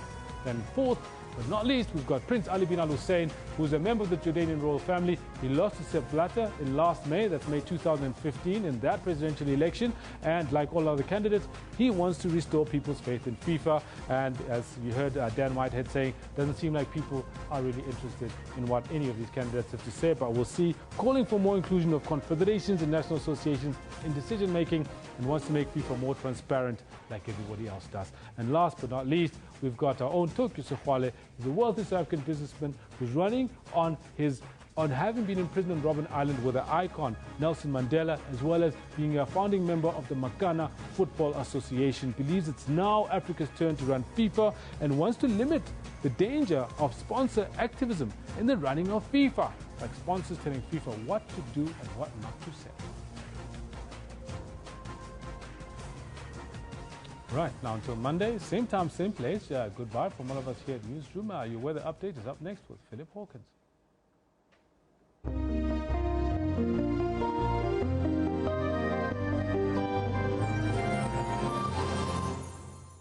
Yeah, thanks a lot. Well, we're going to start off your weather by taking a look at a little bit of cloud cover here. Now, this is what we can expect at the moment and what we've been seeing over the past few hours. This is development of cloud cover over Africa's western areas. Now, that does extend towards the interior here of both Namibia as well as moving in towards Botswana and some regions even of Zimbabwe as well. We're going to see that extending towards South Africa's eastern interior and the northeastern parts as well. And indeed, for today, we can expect isolated to scattered showers in the very same area there that extends down towards South Africa's southern coastline as well. Mostly only isolated showers, but a stronger band of showers now extending north and towards the southern parts of Zimbabwe as well as moving towards Botswana.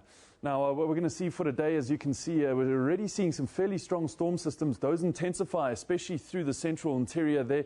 But the storm system that we're going to see today really presenting itself is over the island regions there. Madagascar expecting some fairly heavy storms and thunderstorms indicated for this afternoon. Those should burn off later into this evening, and they won't be around as we move into tomorrow. Mostly only isolated showers, but you can see for today, Antananarivo, they're peaking at only 25 degrees. So a little bit of a mild day forecast for the capital. But as we take a look back on towards continental Africa here, Harare peaking at 28 degrees. It's going to be quite a warm one there. Walvis Bay at 28 as well, with storms and thunderstorms forecast throughout the region. Now, the rainfall continues as we move north towards Lusaka as well as Lilongwe. They're 30 and 27 degree highs respectively. Both of these areas expecting some fairly high humidity as well. Dar es Salaam, though, today peaking at 33 degrees. A partly cloudy day with no expected rainfall for the day. Isolated showers extending as far north as Nairobi. We're going to see those also burning out very, very quickly. By the time we reach Juba, 39 degree maximums, with Addis Ababa peaking at 24. Really the only city in the region expecting just a little bit of rainfall for today. Now, we've seen the trend in Cairo, 27 degrees for today. That is continuing in the higher 20s, and of course it was the same yesterday. So another nice, warm and sunny one there for Cairo. As we move further along the northern coastline of North Africa, we're going to see temperatures coming down to about 18 degrees in Benghazi. Tunis peaking at a warm 22 degree high, and Rabat at 17 degrees. So remaining a little bit chilly there in Rabat, but temperatures in general coming up as we look towards that northern coastline. The southern coastline remains very, very stable with temperatures in the lower 30s as it has been for the last few days. 42 degree highs for Niamey. It is going to be a hot day there and a sunny one as well. We're going to see very, very little cloud cover over that area, with Bangui now peaking at 43 degrees, making it the warmest major city in Africa for today. Very quickly, this is where you can send us your feedback, email weather at sabc.co.za, or give us a call 011 714 5077. That's where I leave the weather. Stay tuned.